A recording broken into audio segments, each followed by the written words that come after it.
Hello, everybody. So glad to be here with all of you tonight. Yet another one of our great late night conversations here from my lovely Brooklyn apartment. We are ready to roll. Spoken of the American century. I say that the century on which we are entering can be and must be the century of the common man. A radical redistribution of economic power. I mean, we know that racism is just a byproduct of capitalism. Everything would be all right if everything was put back in the hands of the people. We need a government that will make sure Americans are taken care of and organize the economy to serve the people, not the profits of a wealthy few. We now have the techniques and the resources to get rid of poverty. We got to start getting out there with the people. Get out of the movement and get to the masses. We need a government of action.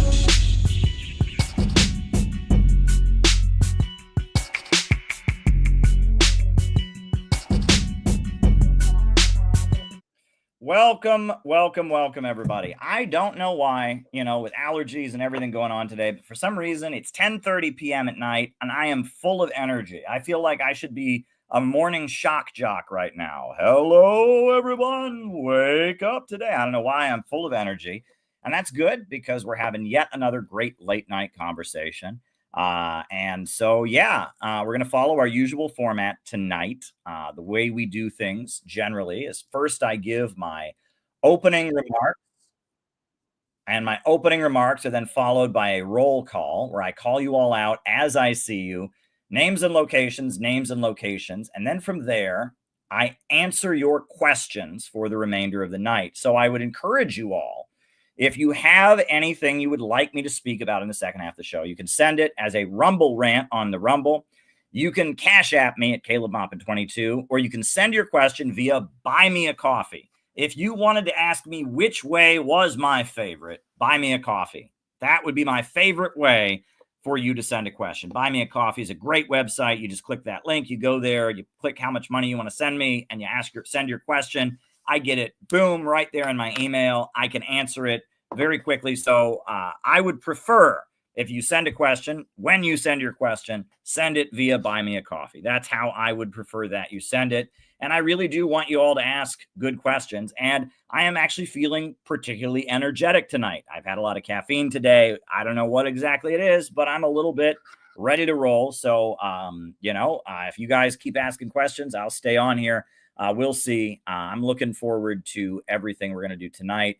We're going to follow our usual format. First, the opening remarks, then the roll call, then I answer questions for the remainder of the show. That is the format that we will follow. So please send good questions for the second half of the program. As far as announcements, join the Center for Political Innovation. We need more members. Our membership is rising. We have had an 18% increase in dues-paying members in the last couple of weeks, which is very significant. I'm very proud of that. People are joining. It's very, very exciting. I've met some of the new members, and good things are happening. Good things are happening. Gabby is following up with people, and we are growing as a group. And we just had our weekly recruitment check-in on Wednesday. We're doing great things. So I would like you to become a dues-paying member, join the Center for Political Innovation. We're doing great stuff. Other than that, mark your calendar. If you're in the New York, New Jersey, or East Coast area, January 11th, we are going to have a reception. There will be a CPI reception in New Jersey. Details about that to be announced, but we are resolved that January 11th will be the next day. The next time we have a big event. I'm headed to Detroit next week to get copies of our book about the Houthis out at the Palestine conference. Very excited about that. Very, very excited about that. We got our work cut out for us. Great things are happening. I guess I'll start my opening remarks tonight by saying I am very proud of what our organization was able to do. At very short notice, we were able to get signs created and shipped, and we had rallies in 8 different cities to support the peace talks with Russia. 8 different cities. CPI was in the streets raising our support for making peace with Russia in 8 different corners of this country, 8 different cities. I am so proud of us. It was not easy to get these professional looking signs made and shipped on time, get the money together, get this, get that. It was a scramble, but we did it. And I am proud to show you this video now of the 8 different cities where we had rallies. All of our members are killing it in these videos, especially the ones who were, some of the rallies were bigger, but some of them were just one person and they were out there with the sign by themselves and didn't matter. We got so much positive feedback for our outreach. We were in the streets of Minneapolis, Chicago, Colorado, Boston, New York City, San Diego, Los Angeles. Wow. It was something special. So this is our organization in the streets, bringing a message of peace with Russia, end the wars. Thank you, Tulsi Gabbard, for making it happen in 8 different cities. Portland, Oregon, we had people. Here we go. Russia, peace with Russia. Build the peace bridge. Build the peace bridge. End Ukraine war. End Ukraine war.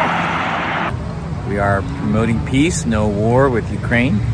And you can see the skyline of downtown LA and the famous Echo Park fountain there. Out here in Boston today, we're here because last night the world breathed a sigh of relief. Our leaders have been hurtling towards the edge of the nuclear cliff, moving the world closer and closer to nuclear war. And although Trump has done many things that are absolutely horrible, last night he did something that was great. Out here to support the peace summit between President Trump and President Putin, and to thank Tulsi Gabbard for making it possible. That we are in extreme historic times right now. President Trump is currently in the great state of Alaska, attempting to make peace between the United States and Russia. If what's happening today in Alaska will get us closer to peace, that's what we want. That's what we want. Yesterday's meeting between Donald Trump and Vladimir Putin was a major step in the right direction. We need more dialogue, more engagement to come to the end of this war. Hey, we're here in Portland, Oregon. CPI is on the streets of Portland, Oregon. We want to say that we support the peace deal being made between Trump and Putin in Alaska. Hi guys, we're here at Liberty Station in San Diego. Liberty Station used to be a base that was purpose for training Marines and U.S. sailors during World War II.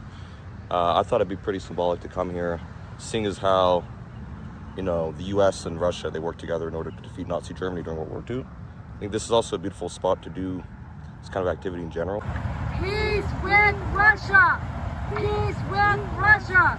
Build the peace bridge. Build the peace bridge. Build the peace bridge. End the war. End the war. Something amazing happened yesterday. I don't care how you feel about Trump, but this act of peace, and the fact that our president had the patience to go over there in Alaska. Putin came to our country just yesterday and they made a lot of progress. And so we were out here because we want to put more support for this kind of effort.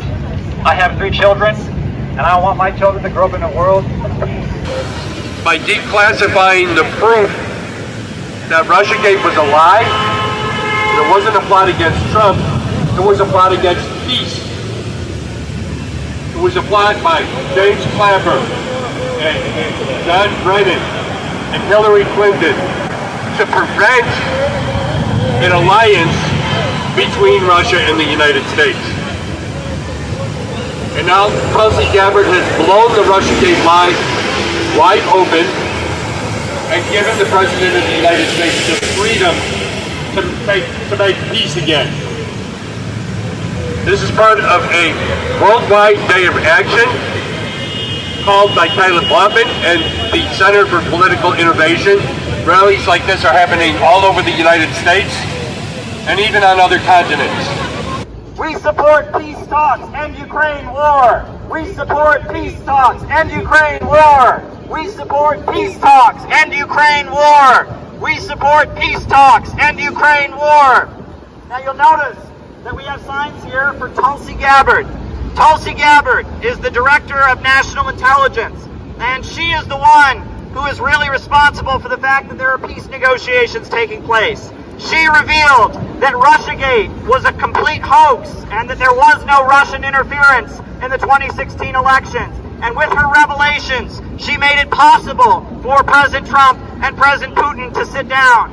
We really appreciate what Tulsi Gabbard has done. Thank you, Tulsi. Thank you, Tulsi Gabbard. Thank you, Tulsi. Thank you, Tulsi. Thank you, Tulsi. Thank you, Tulsi. Thank you, Tulsi. Russiagate was a big attack on peace, a big attack on the American people. And now that that's out of the way, thanks to Tulsi Gabbard, thanks to the journalism of Aaron Monte and others, Trump, you have the green light to make peace in Alaska with Russia. So let's get the job done because we have a lot of work to do. We have a new nuclear treaty to negotiate. The START treaty is running out. And the opening that was created for that was made by somebody by the name of Tulsi Gabbard. We'd like to thank Tulsi Gabbard for allowing that to happen because she revealed that Russiagate was an absolute hoax. And it was a complete lie. The fact of the matter is Russia did not interfere with our elections. In fact, they withheld plenty of information that they had on the Clinton administration, on the Clintons, etc., because they thought that she would actually win the election. It was a complete hoax. The work she's been doing and continues to do, exposing Obama, Clinton, and others, has made repairing relations with Russia possible. She has shown Russiagate to be a hoax. She has shown they knew what they were doing. Obama rejected intelligence reports saying Russia was not interfering in our elections. Tulsi G has set us free to stop the march towards World War III. Tulsi G has set us free to stop the march towards World War III. Thank you, Tulsi. You have freed President Trump and given him the courage and the ability to finally have the meeting with President Putin that he should have had 8 years ago. Have a moment of reflection that I call a prayer. Pray for peace. And as my faith is Christian faith, so I would like to do the prayer in my faith tradition. This is our city, our beloved New York, and we say finally it's time for peace in America. Our hard-earned tax dollars should no longer be going to a foreign Eastern European country that has chosen the path of destruction in needless war. We support peace talks with Russia. No more Ukrainian and Russian death. We support peace talks in Alaska. We need to end the war with Ukraine and stop all the killing and stop funding the wars now. We support the peace talks with Putin today, now. Had it not been for horrible leadership that egged on this war, never needed to happen. It needs to end now rather than later. Talking peace talk with Putin is big victory for us. Russia isn't the enemy. We are celebrating constructing the right thing by talking with Putin. This is the right path to peace. Putin is not the enemy. NATO is the enemy. NATO is the enemy here. Trump is not the enemy. It's NATO and the globalists and the imperialists. It's the people who want to start sending our children to a war that's not ours. We just want to stop the lies and the killing and the funding for the... Yeah, how about not taking money from more profiteers, companies like Raytheon, Adam Schiff? Yeah, exactly. Freaking liar. I don't want to hear it. Adam Schiff is the #1 guy responsible for, besides Hillary Clinton, promoting war with Russia. He's not our friend. A peace deal to make, so let's get it done. Trump, you have the support of regular Americans. Regular Americans want this war to end. We want the killing to stop. So you have the green light. Make a peace deal. Russia did not start this war. It was in 2014 when Victoria Nuland and other nefarious actors in the Obama administration overthrew the Ukrainian government and installed a fanatically anti-Russian government that bombed and destroyed the people of the eastern regions in Donetsk and Luhansk. It bombed them for 8 years. And there's a monument in Donetsk to all the children that have been killed by the Ukrainian nationalists. And it was Russia that put a stop to that. And we are so glad that instead of pursuing death and destruction, we can finally open the door to peace. Been sleepwalking Americans into war. Sweet lies about how war will solve all our problems while we degrade our own economy. We get poorer and indebted with expensive housing, cheap, crappy infrastructure that's breaking. What the hell kind of economy is this? What are we living for? I'm sick of my tax dollars going to endless wars. Alright? The whole country is sick of it. Pissed off. I'm showing some emotion because I'm speaking for a silent majority that I never see on the news for some reason. Countries are trading with each other and doing business. They're not going to go to war with each other. And that's why that Bering Sea tunnel that Donald Trump is talking about with President Putin, that could be the road to a whole new world. It's pivoting the United States away from the NATO countries and closer to the explosion of growth that is happening in Eurasia right now, in the Russian Far East. Every year in Russia, they have the Vladivostok Economic Forum. So many people in Siberia are being lifted out of poverty, and America can be part of that. American companies can make money from it. Whether you like it or not, Russia is our neighbor. Alaska pretty much is only like 50 miles away from Russia. And something I learned after living in Harlem for a year and a half, and people do get shot out there. If you don't want to get shot, then you don't piss off your neighbor. And Russia is our neighbor. We're not protesting that today. Here we are protesting for an end. Supporting, actually, not really protesting. I don't want to use that word. More so demonstrating in support of an end to the Ukraine conflict. And that's what we're trying to do here at Liberty Station. I'm going to be walking down to the waterfront and then going further into Seaport Village, perhaps going deeper into downtown San Diego as well.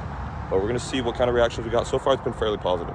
We are here in Minneapolis to support the peace talk and end the Ukraine war.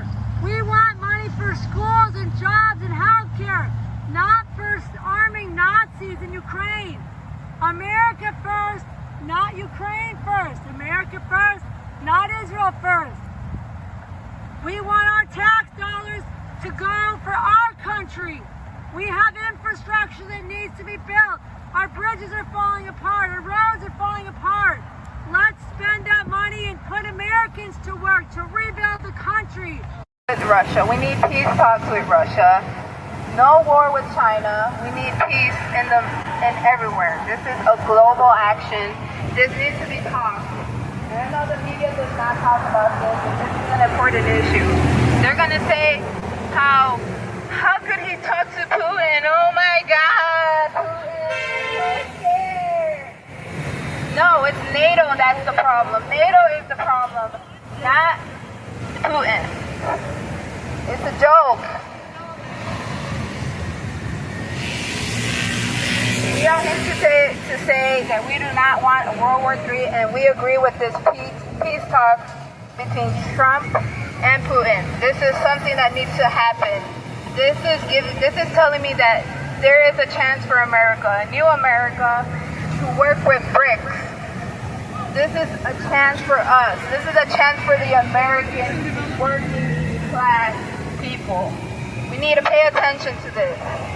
This is more important than your other media stuff and your hip hop and your other music. This is what you guys need to pay attention to. The working class families in America are failing. Meanwhile, other countries are thriving because they're pulling away from NATO and they're paying their tax dollars in their country. Meanwhile, in Chicago, our infrastructure is failing. This is why we need a government of action that fights for working families. We need a government of action that fights for working families. So this is why we're here, because this is important. None of that hip hop, none of that other stuff that you hear about, the ice fights and all of that trash, that's not important. This is important. This is what you guys need to pay attention on and keep your eyes peeled, because this is going to affect your livelihood. I know you guys seem like whatever, but it is something important. It affects your tax dollars. It affects everything you do in this country.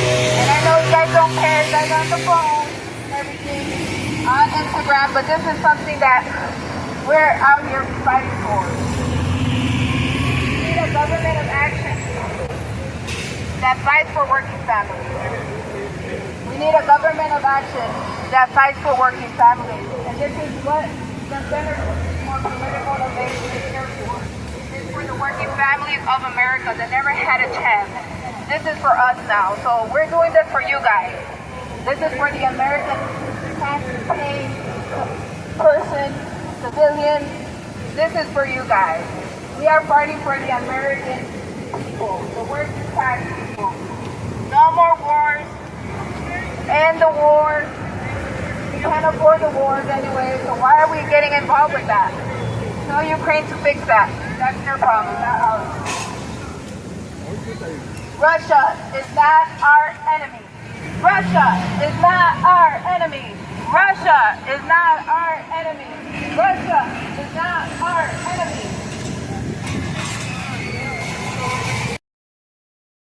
Yep, that's the Center for Political Innovation. We were in the streets of 8 cities advocating peace with Russia.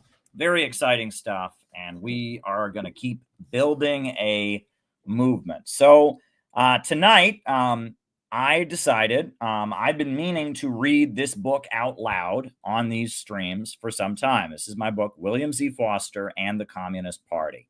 And my history of the important leader, William Z. Foster, who was kind of the face of the American Communist Party during the years that it was very strong and influential from the 1920s up until the 1950s.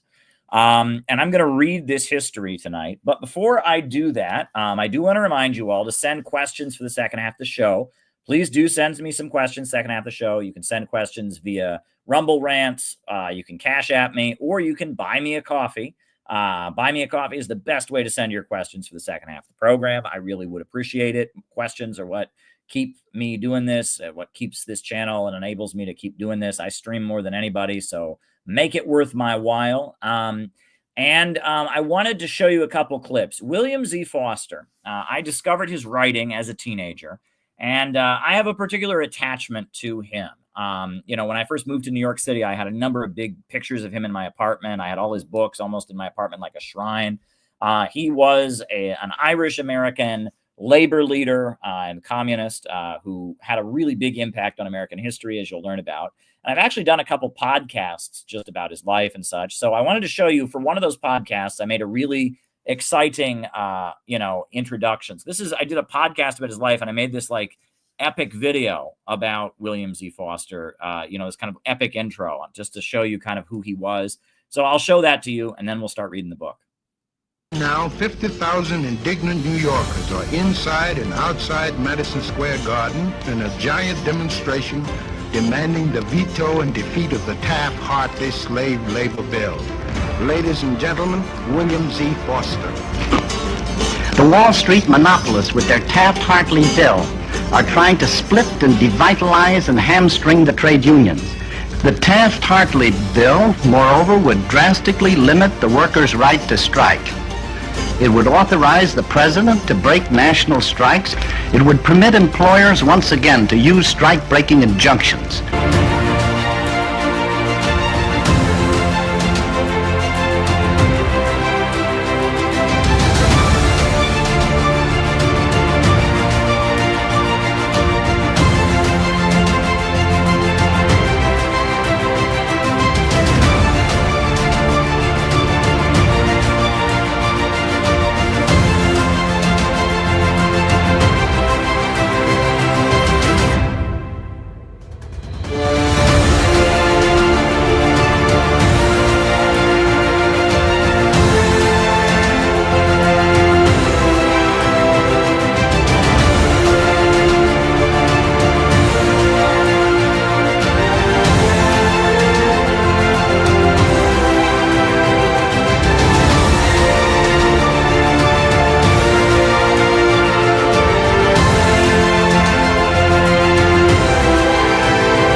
So that's how I started the podcast, and I might as well show you the end of it too, the closing clip. Might as well show that to you as well. Right? Because that just gives you an image of the movement he was leading. I mean, it was a mass movement. All those were images from the Communist Party of America when it was a big mass movement leading labor unions, unemployment councils. But all of that could have changed if he hadn't, seen the workers getting beaten up and went to give them medical care and then ended up in the jail. And a lot of times, like little events like that can just change everything, right? And then a lot of times, people's lives go one way or they go another, and who knows? And the communist movement is like that. There's a lot of people that kind of almost wander into it accidentally and never leave. You know what I'm saying? It's kind of funny that way.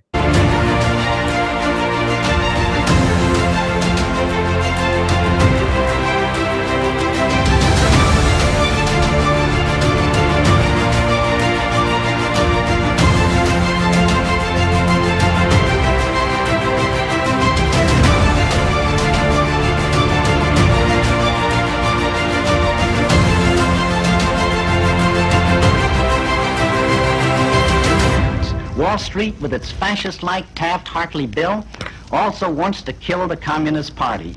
But they will fail in this as in their other anti-labor objectives. The workers, the American people, need a strong Communist Party, and it will be built despite Wall Street profiteers and exploiters.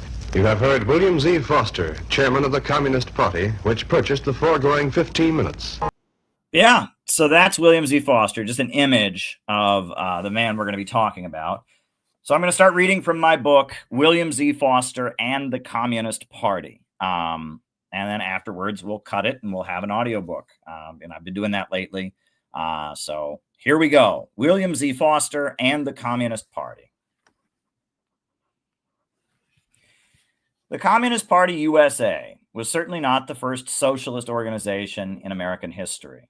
The organization struggled to establish itself in the early 1920s and peaked in its power and influence during the late 1930s. It faced heavy repression and persecution after the Second World War, but maintained a layer of members who were capable of impacting American politics.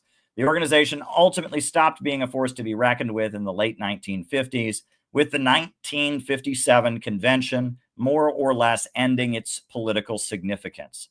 What made the Communist Party USA significant was that it was the first anti-imperialist organization to take hold in the country.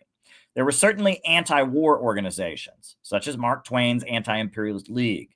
There had been pacifists and socialists like Eugene Debs, who had opposed war on a class basis. But the Communist Party USA was founded on the ideological breakthroughs of the Bolshevik Revolution in Russia, specifically the teachings of Vladimir Lenin. Lenin specifically updated the teachings of Karl Marx. Marx had rejected all nationalism, saying workers of the world unite. Marx had believed that because European capitalism was the most advanced and developed, that the working class revolution would take place in Europe.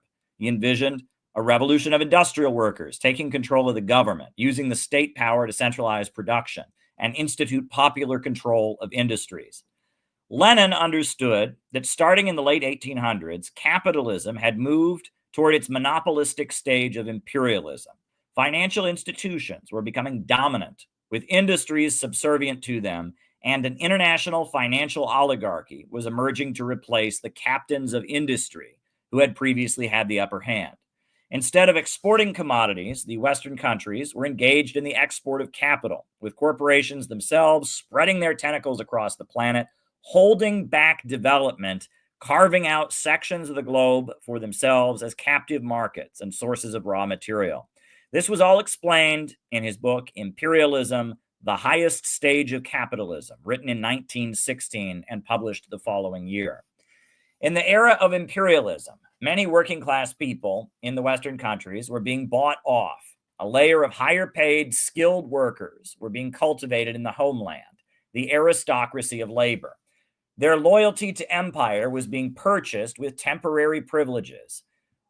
Meanwhile, the revolutionary energy was shifting to the colonized world, where entire nations were fighting to be free from the economic domination of the Western colonizers. In the colonized world, the working class could position itself at the center of struggles for national liberation, to free entire countries from the domination of the global system of imperialism. Revolutionary energy was shifting from the West to the East. Lenin argued that imperialism was causing a split in the global socialist movement. Many of the socialist and Marxist parties were dominated by the labor aristocrats who benefited from imperialism, and as a result, their revolutionary edge was slipping away. The way these various parties ended up sending workers off to die in the First World War was confirmation to Lenin that the socialist movement of the West was no longer revolutionary. Lenin said it was necessary to break with these organizations dominated by the highly paid skilled workers who benefited from imperialist crumbs, and instead to go lower and deeper to the real masses of more impoverished workers to build a genuinely revolutionary organization. After Lenin's death, Soviet leader Joseph Stalin coined the term Marxism-Leninism to describe the ideology of the Communist International, a network of political parties around the world that followed Lenin's teachings about building a movement against imperialism. Marxism-Leninism is an ideology centered around defeating imperialism and mobilizing struggles for national liberation led by the working class, with the aim of breaking countries free and enabling them to industrialize with a planned socialist economy. The ultimate goal is eventually moving all humanity toward a state of vast abundance, so all poverty, inequality, and even the need for the state itself can fade away. This final vision of a world free of scarcity and all need for coercion is called the higher stage of communism. With the understanding that defeating imperialism was the focus, shortly after taking power, the Bolsheviks convened the Congress of the Peoples of the East in Baku to unify all who were fighting against the Western colonial powers. Lenin offered military support to the Emir of Afghanistan, a very traditionalist right-wing monarch who was battling the British for control of his homeland. Stalin explained, the struggle of the Emir of Afghanistan is this waging for the independence of Afghanistan is objectively a revolutionary struggle, despite the monarchist views of the Emir and his associates, for it weakens, disintegrates, and undermines imperialism. The Communist International recognized that within the imperialist countries, there were colonized peoples and territories. It argued that the Black Belt region of the U.S. South, where African Americans were concentrated, was a colonized territory within U.S. borders, as the wealth created by the crops of the highly fertile soil was extracted to make profits for big corporations, while the Black people in this rural region lived in poverty. The Communist International argued that Black people in the United States, the descendants of slaves, were an oppressed nation because they were segregated from U.S. society and paid much lower wages than white workers. On that basis, it called for self-determination for the Black Belt, arguing that Black people should have the right to establish a separate country in the Black Belt region of the South. Though the Soviet Union is gone, and the majority of the forces around the world opposing the imperialists have more or less strayed from Marxist-Leninist thinking, the nature of imperialism and anti-imperialism has not changed. Imperialism, the system Lenin accurately described as decadent, moribund capitalism, is still prevailing in the world. The primary contradiction in the world today is the struggle between this system and the forces that are fighting to free the world from it. Marxism-Leninism laid the basis for Russia and China industrializing, the Cuban Revolution, and the wave of national liberation struggles that laid the foundation for the emerging alternative economy in the world today. The BRICS, the Eurasian Economic Union, the Shanghai Cooperation Organization, the Bolivarian Alternative of Latin America, the Axis of Resistance in the Middle East, all exist because of the breakthroughs in the struggle against imperialism that began with Lenin and the Bolsheviks. Until the fall of the Soviet Union, the primary ideology of the forces battling against imperialism was Marxism-Leninism, and the other schools of anti-imperialist thought, such as Bolivarianism and Baathism, are all heavily influenced by Marxism-Leninism and its legacy. These forces all identify the system of imperialism, as Lenin understood it, as their enemy on the global stage. Marxism-Leninism laid the foundation on which the new world is emerging and on which modern anti-imperialist forces all arose. The Center for Political Innovation is an anti-imperialist organization that believes the future of the American working class lies in defeating imperialism. We believe the working class of the United States should align with the nations of the world struggling against imperialism and create a bloc within U.S. borders that aims to break the country out of the imperialist system. We believe a new America can be created with a government of action that fights for working families. Such a government, brought to power by a mass movement of the people, could break the power of the big banks and monopolies and restructure U.S. society to be one where the economy flourishes in alliance with the new emerging global order centered around Russia, China, and the anti-imperialist states. The working class has the most to gain from such a struggle, but it must sit at the center of an anti-monopoly coalition of all the forces that want prosperity and reject the schemes of the imperialists to save their dying system with war and a low-wage police state. With this understanding, the history of the Communist Party is extremely important for us to study. The Communist Party was the first anti-imperialist organization in American history. It was the first organization based on this understanding of the world, the understanding that imperialism and the struggle against imperialism is the defining question of our epoch. The Communist Party was highly successful and had the support of millions of people in the United States during the late 1930s when it organized industrial unions, fought for racial equality, and opposed fascism. The person whose leadership more or less defined the Communist Party USA from its inception until its collapse into irrelevance was William Z. Foster. William Z. Foster's origins as a leader come from the labor movement. Before Foster became a communist, he was a union organizer. William Z. Foster represented the anti-imperialist wing of the labor movement, the section of the American industrial working class that aligned with the Soviet Union and the peoples of the oppressed nations of the world struggling against imperialism. The labor movement was the natural outgrowth of capitalism, as feudalism was replaced by a system where profits defined production, society divided between property owners and wage laborers. Among workers, combinations emerged, demanding better treatment from their employers, higher wages, shorter hours, safety, etc. Marx explained in the material basis for the emerging labor movement in the Communist Manifesto, writing, "The growing competition among the bourgeoisie and the resulting commercial crises make the wages of the workers ever more fluctuating. The increasing improvement of machinery, ever more rapidly developing, makes their livelihoods more and more precarious. The collisions between individual workmen and individual bourgeoisie take more and more the character of collisions between two classes. Thereupon, the workers begin to form combinations, trade unions, against the bourgeoisie. They club together in order to keep up the rates of wages. They found permanent associations in order to make provisions beforehand for each of these occasions of revolt. Here and there, the contest breaks out into riots, and now and then the workers are victorious, but only for a time. The real fruit of their battle lies not in immediate result, but in the ever-expanding union of workers. This union is helped by one, improved means of communication that are created by modern industry and that place workers in different localities in contact with one another.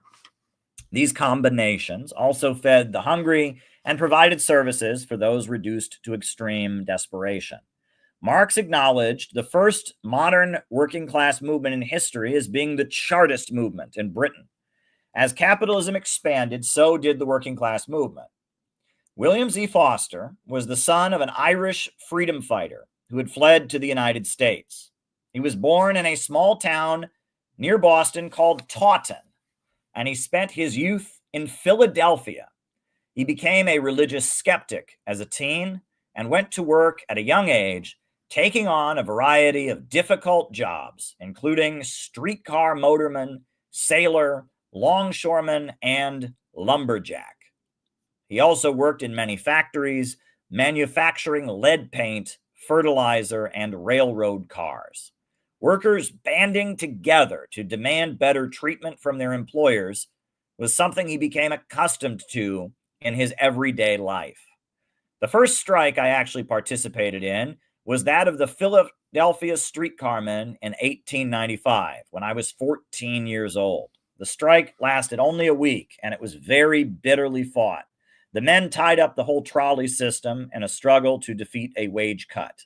The company replied to break the strike with professional strike breakers and police violence. I, together with other strikers, was clubbed and ridden down by mounted police. As a traveling worker who went from city to city, taking jobs that involved physical labor, Foster observed the constant struggle to make the bosses pay the wages promised and provide fair treatment on the job. The American Federation of Labor, the AFL, the primary labor union federation led by Samuel Gompers, refused to organize workers like Foster, who they considered to be unskilled. However, across the country, miners, lumberjacks, railroad workers, and workers on the factory floor were constantly banding together to get better treatment from their employers. Foster's various biographies and autobiographies tell of how he became interested in socialism because he encountered a soapbox agitator. Back in those times, it was common for radicals to stand on street corners, slightly elevated by a stool, ladder, or wooden crate, raising their voices about the need for working class power. He recalled, "One night I was walking along Broad and South Streets and noticing a street speaker, I stopped to listen. He was a socialist, apparently from the Socialist Labor Party, but his name I never learned. It was my first contact with the revolutionary movement. I listened, entranced by what the speaker said. His arguments and analysis seemed to give real meaning to all my experiences in the class struggle. His proposal was for the workers to take over the government and the industries and to abolish the profit system, and it appealed to me as the only real solution to the workers' problem. The speaker was a good one, and I drank his words eagerly. I left the meeting in great enthusiasm, later eagerly reading a couple of pamphlets I had bought at the time." He eventually joined the Socialist Party of America and the Industrial Workers of the World while living in the Pacific Northwest region. The Industrial Workers of the World was a labor union that distinguished itself from the reformist American Federation of Labor. The AFL organized skilled workers and aligned itself with Republicans and Democrats. Many AFL-affiliated unions banned foreign-born, non-English speaking, and non-white workers. The IWW was an industrial union, meaning it had no barriers based on level of skill, and all wage employees were welcome to join, regardless of their race, national origin, or spoken language. The Wobblies sought to build one big union of all workers of the entire world that would eventually organize a great general strike and seize the factories from the employers. The IWW were syndicalists or anarcho-syndicalists because they rejected all politics. They had no interest in voting or seizing control of the government or trying to change government policy in any way. Their focus was on the fight between the employers and the employees only. Syndicalists refused to sign contracts with their employers, as they felt that would recognize the boss's right to exploit them. They were known to engage in a tactic called strike on the job, which involved months of workers anonymously sabotaging company property or otherwise slowing down production and hurting the boss's profits until specific demands were met.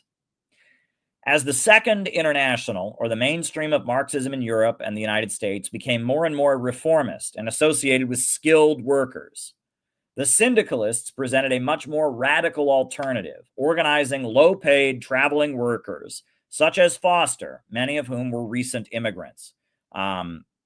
The Wobblies, as the IWW was known, spread their ideas with street agitators, songs, and theatrical performances. Joe Hill, a wobbly folk singer who was eventually sentenced to death in Utah, rewrote the lyrics to many popular melodies to put forward a class struggle message.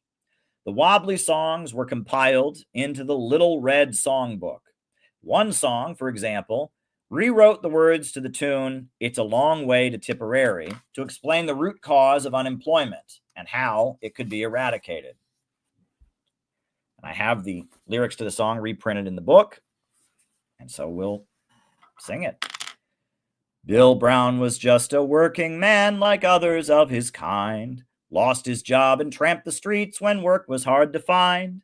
The landlord put him on the street, the bankers kept his dough, and this is what poor Joe would sing everywhere he'd go. It's a long way down to the soup line. It's a long way to go. It's a long way down to the soup line, and the soup is thin, I know. Goodbye, dear old pork chops. Farewell, beefsteak rare. It's a long, long way down to the soup line, but my soup is there. So Bill and 16 million more responded to the call to force the hours of labor down and thus win jobs for all. They picketed the industries and won the 4-hour day and organized a general strike so folks don't have to say it's a long way down to the soup line. It's a long way to go. Oh, it's a long way down to the soup line, and the soup is thin, I know. Goodbye to good old pork chops. Farewell, beefsteak rare. Oh, it's a long, long way down to the soup line, and my soup is there. The workers run the factories now and everyone's employed, where big machines once filled the world with hungry unemployed. We all own homes, we're living well, we're happy, free, and strong, and millionaires wear overalls and sing this little song. It's a long way down to the soup line. It's a long way to go. Oh, it's a long way down to the soup line, and the soup is thin, I know. Goodbye to good old pork chops. Farewell, beefsteak rare. Oh, it's a long, long way down to the soup line, but my soup is there.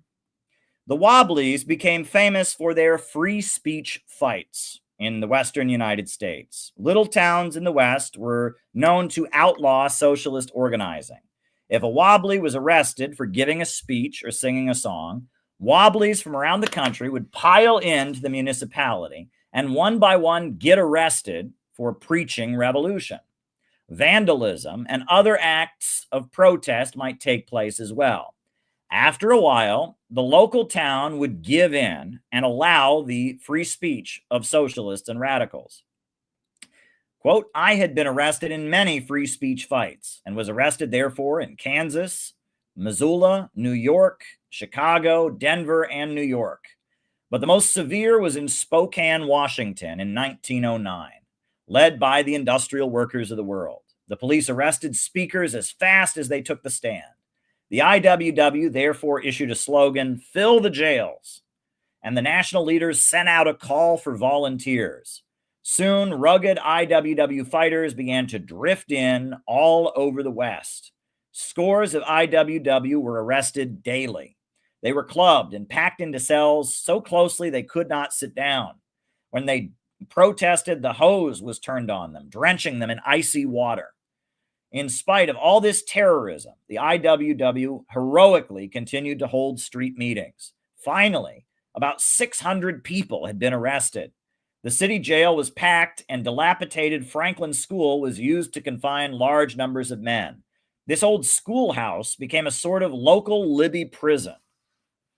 Elizabeth Gurley Flynn, a well-known Irish-American IWW leader, traveled to Washington from New York City and chained herself to a lamppost, forcing the police to cut the metal before arresting her.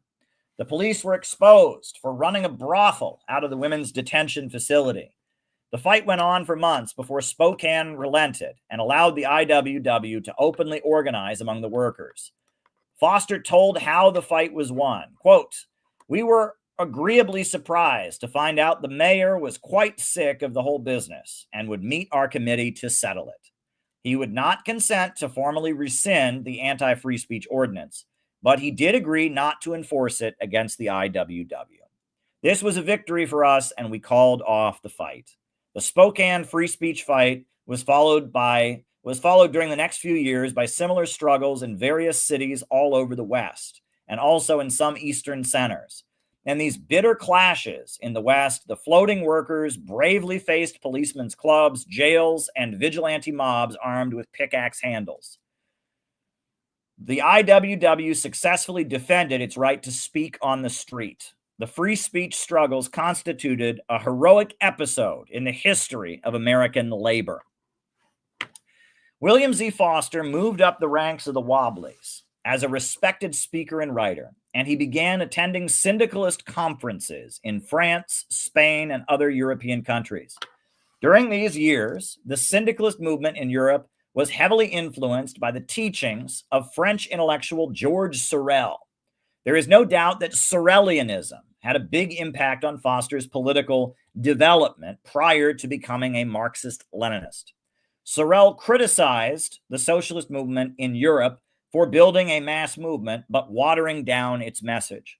He emphasized the need to focus on organizing among a warrior caste of men who find spiritual fulfillment in violence.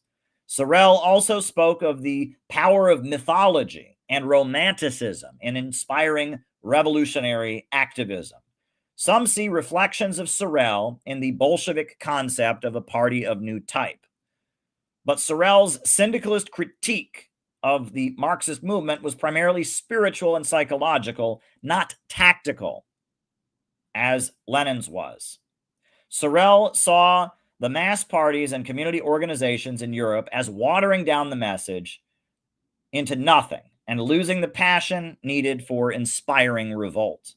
Sorel offered a rhetorical aesthetic critique of social democratic reformists and labor aristocrats, while Lenin offered an economic one based on his understanding of imperialism as the highest stage of capitalism. However, Lenin and Sorel were both reflecting the same thing. Socialism in Europe had lost its revolutionary edge.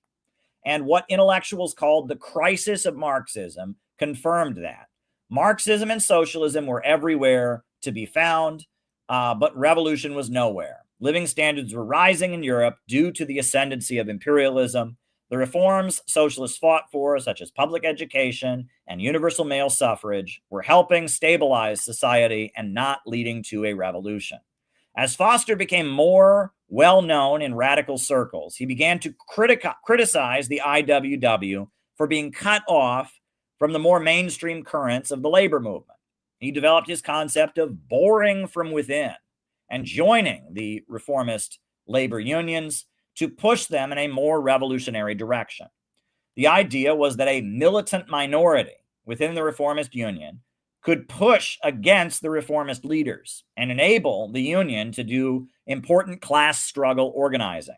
Foster loudly began opposing dual unionism and the practice of the IWW. He wrote, "The general effect of dual union policy, which prevailed as general left-wing gospel for 25 years, was to pull the militants, the most active workers, out of the trade unions and to isolate them in some sterile dual union sect. The result was to leave Gomper's reactionary clique in uncontested control of the craft unions and kill the progress of these organizations as its source by depriving them of their best fighting blood. This was an ill-advised left-wing policy, and it very much checked the growth of radicalism in the United States by reducing it to sectarianism. The most basic advantage of boring from within as a method over dual unionism was that the militants had a better approach to the workers and were thus able to win them to their side and ever-decisive masses for the policies of class struggle. When the IWW rejected Foster and his allies' proposal for boring from within, They broke away to form the Syndicalist League of North America. This organization sought to bring radical politics into the AFL unions. Foster and his allies in the Syndicalist League moved to Chicago, where they worked to make alliances within the Chicago Federation of Labor. A number of Foster's lifelong allies, such as Jack Johnstone, Joe Manley, Bill Dunn, and others, joined the Chicago AFL leadership with him. When the First World War broke out in Europe, the various Marxist and socialist parties proved themselves to be completely bankrupt. They had all pledged never to support a capitalist war or vote in parliament to send workers to kill other workers, but they betrayed their promise. A small minority of radicals like Rosa Luxemburg and Karl Liebknecht in Germany, the Bolsheviks in Russia, and Eugene Debs in the United States refused to back down and went to prison for their anti-war stance. The IWW and the Socialist Party were effectively smashed by the U.S. government because they refused to support the war. Thousands of anti-war radicals went to prison. Eugene Debs was sent to federal prison for an anti-war speech that he gave in Canton, Ohio. The Supreme Court upheld his conviction and allowed him and other socialists to be locked up simply for publicly speaking against the war. In order to maintain his ability to continue infiltrating the AFL and organizing low-wage immigrant workers, Foster strategically agreed not to take on anti-war activism, while covertly aiding those like Elizabeth Gurley Flynn and Eugene Debs who did. Foster changed the name of the Syndicalist League of North America to the International Trade Union Educational League and reluctantly participated as his union supported the war and sold war bonds. This move angered many of the more radical elements who nicknamed him E.Z. Foster and accused him of being a sellout reformist. Little did they know, covertly, Foster and his allies were preparing to launch a big campaign to unionize the meatpacking workers of Chicago's stockyards. The conditions of low-paid workers who processed meat had long been a source of outrage. Upton Sinclair's best-selling book, The Jungle, had told of a family from Lithuania and how they lived amid the low wages and harsh conditions of the stockyards, processing meat for poverty wages. Amid the First World War, Foster and his allies in the Chicago Federation of Labor launched a public relations battle against the meat factory bosses. In public mass meetings before the press and filled with hundreds of workers, the horrors of life on the factory floor were revealed. Children testified about the conditions and the low pay they received as child laborers. Workers from Eastern Europe, Italy, and Ireland told of how the bosses took advantage of their status as recent immigrants or non-English speakers to rip them off and cheat them out of their wages. Workers also described the many injuries they received on the job and how the employers often seemed uninterested in getting them medical treatment or compensating them for how they got hurt. The union adopted the slogan, "Food will win the war," and said that if meat processing workers were paid a decent wage and better safety existed in the factories, the U.S. military would be better supplied with food.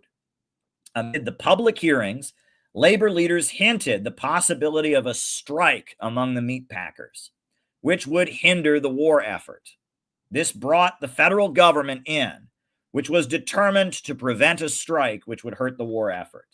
In this context, government mediators forced the major food processing companies to sign a contract with the Stockyards Labor Council.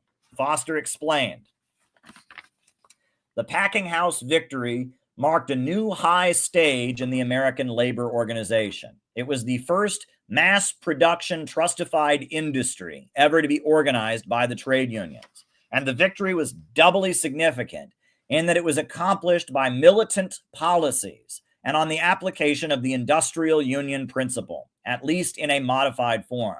But of course, the reactionary AFL bureaucracy learned nothing from this. For us former ITEUL militants, the campaign had a very special significance. It was a glowing justification of our boring from within policy And it showed what could be done on our theory of organizing the unorganized millions by militantly taking advantage of the war situation. Foster came out of the Chicago Stockyards campaign as a rising star in the labor movement. And as the war came to a close, he took aim at a much bigger target. Foster, with the support of the American Federation of Labor, launched the Great Steel Strike of 1919. 365,000 workers walked off the job and joined the picket lines on September 22nd, 1919. Youngstown, Pittsburgh, Gary, Buffalo, Cleveland, and many other industrial cities with steel mills were gripped by a state of near civil war. Foster directed the strike from his office in Pittsburgh, which functioned as a kind of central command in what was more or less a military operation. When hundreds of thousands of workers walked off the job and formed picket lines, he recalled, "During our big strike, the boss's terrorism reached extreme lengths. Wholesale shootings, sluggings, and arrests of strikers were the order of the day." One of Foster's top organizers was a woman named Fanny Sellens, who had long worked for the United Mine Workers of America, and she was murdered on August 26, 1919, in Pittsburgh just before the strike began. She saw police beating a miner on the picket line where there were children present. She intervened, trying to stop the attack. The police responded by shooting her 4 times and then bludgeoning her skull until she died. Foster made a point of displaying photographs of her mutilated body in strike headquarters throughout the country to highlight the utter brutality of the forces that sought to crush the Steelworkers Union. The biography, Forging American Communism, The Life of William Z. Foster, written by Edward P. Johannesmeer, describes the press coverage of the 1919 strike. Quote, "From the beginning of the strike, Foster was portrayed as the brains and active force behind the organizing drive. One steel company referred to the strike as being led not by the AFL, but by the, quote, Foster organization. To some extent, individuals who had a stake in the failure of the strike sought to portray Foster as the plotting genius behind the movement in order to discredit it. Journalist Mary Heaton Vorse described Foster as composed, confident, unempathetic, and imperishably unruffled. The press observed, the general judgment of those who have been in close contact with him is that he is a leader of exceptional ability. His oratory style was recalled by one labor activist as vigorous, militant language in the conventional terms of trade unionism. The New Republic noted he speaks elaborately of the specific details of the scientific management of strikes." All right, and this is William Z. Foster during the steel strike, giving a speech during the steel strike of 1919. Foster's radical beliefs became the subject of widespread media intrigue and congressional investigations. Foster was invited to the White House by President Woodrow Wilson, who urged him to call off the strike. In later years, one of Foster's favorite stories was telling how Woodrow Wilson spoke to him in roughneck talk, assuming he must be an ignorant worker during their White House meeting. When called before Congress, Foster was interrogated about his association with the Wobblies and his various pamphlets about syndicalism. Foster laughed off the questions and described them as youthful indiscretions, assuring the congressional committee that he was no longer a radical and had supported the war effort. Foster was, of course, lying through his teeth, and that would become apparent in the following years. The steel strike of 1919 ended in failure on January 8, 1920. Foster's autobiography, Pages from a Worker's Life, describes how William Hannon of the International Machinists Union maneuvered dishonestly to arrange for the National Committee to dissolve and the strike to end. After months on the picket lines, workers began returning to work, and Foster was defeated. Many in the labor movement viewed William Z. Foster as discredited by the strike's failure. Foster notes in his book on the strike, The Great Steel Strike and Its Lessons, that one of the major causes of the failure of the strike had been racism. The racism of AFL unions had prevented black workers from any opportunity to work in the steel mills. And during the strike, many had taken the opportunity to become replacement workers. Foster used this throughout his life as an example of how racism hurts all workers and why industrial unions must insist on having multiracial leadership. Foster often reflected on how the newly formed Communist Party and Communist Labor Party, two small sects that supported the Bolshevik Revolution, played a very negative role during the strike.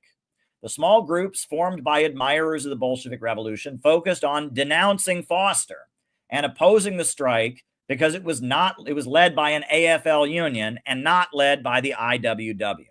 The small communist groups had also put up deranged posters in Gary, Indiana, and elsewhere calling for the violent overthrow of the government and urging acts of adventurism and terrorism. After the strike, Foster found himself no longer employed as a labor organizer and supporting himself as a railroad worker. The International Trade Union Educational League remained intact, despite being shunned in radical circles for its perceived selling out during the war and the failure of the 1919 strike. It was in these difficult circumstances that Foster received an invitation from Moscow. The newly formed Soviet Union was looking to make allies among labor leaders around the world and was holding conferences with well-known labor activists. Foster went to Moscow with mining organizer Ella Reeve Mother Bloor and communist activist Earl Browder to represent the United States at the founding meeting of the Red International of Labor Unions. At the gathering, the Soviet Union tried to form a new international organization of labor organizers who were sympathetic to the Bolshevik Revolution, but it was unsuccessful. Most syndicalists and labor radicals were unwilling to accept the Bolsheviks' idea that they should do as Foster had done and bore from within the reformist labor unions.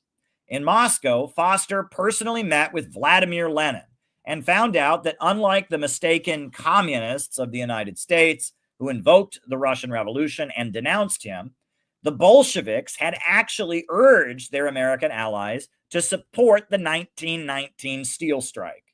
Foster's position of boring from within and joining the existing labor unions in order to spread revolutionary politics had in fact been the policy of the Bolsheviks all along. Lenin later wrote a book, Left-Wing Communism and Infantile Disorder, arguing in favor of the policy, as well as urging communists to run for office to spread their message. Foster wrote, I remained in Moscow about 3.5 months, and I assiduously studied the communist movement in all its ramifications. As a result of my intense observations and reading, I declared myself a communist. He reflected, before I arrived in Moscow, I must admit that I was much in doubt about the outcome of the Russian Revolution. Buried in the packing house and steel campaigns, I had not found the opportunity to free myself from the current oppositionist conception that socialism could only be brought about in a highly industrial country. But direct contact with the revolution almost immediately shattered my wrong opinion. It was soon plain as a pikestaff that in Soviet Russia, there had occurred a truly socialist revolution, just what I had been fighting for my entire adult life. After long negotiations, William Z. Foster and his labor movement allies went to Bridgman, Michigan for a secret meeting held in a forest.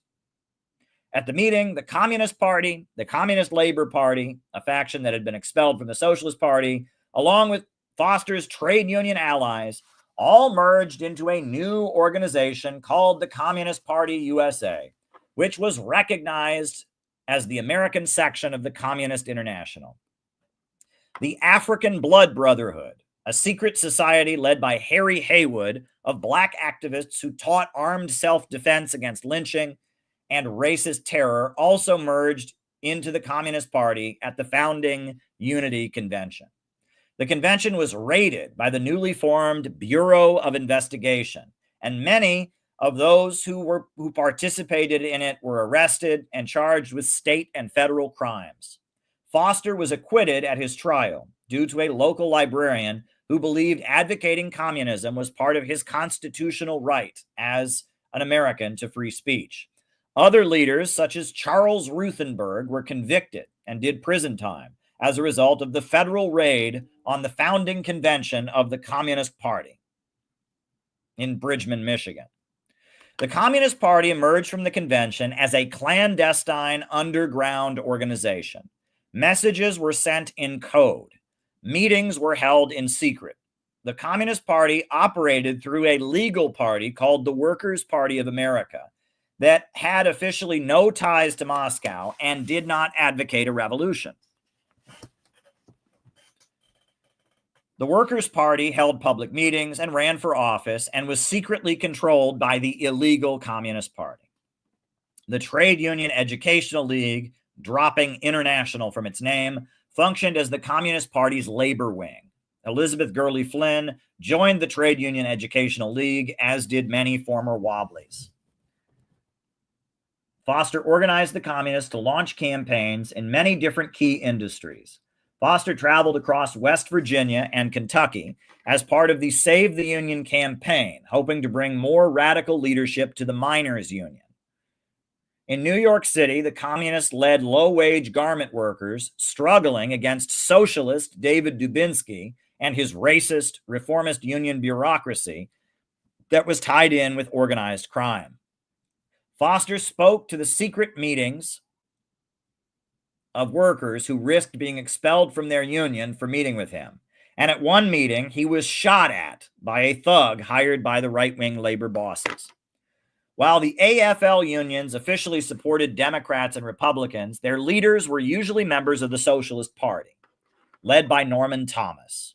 The Socialist Party, like the Labor Party in Britain and the German Social Democrat Party in Germany, preached that communists were the main impediment to winning victories for the workers.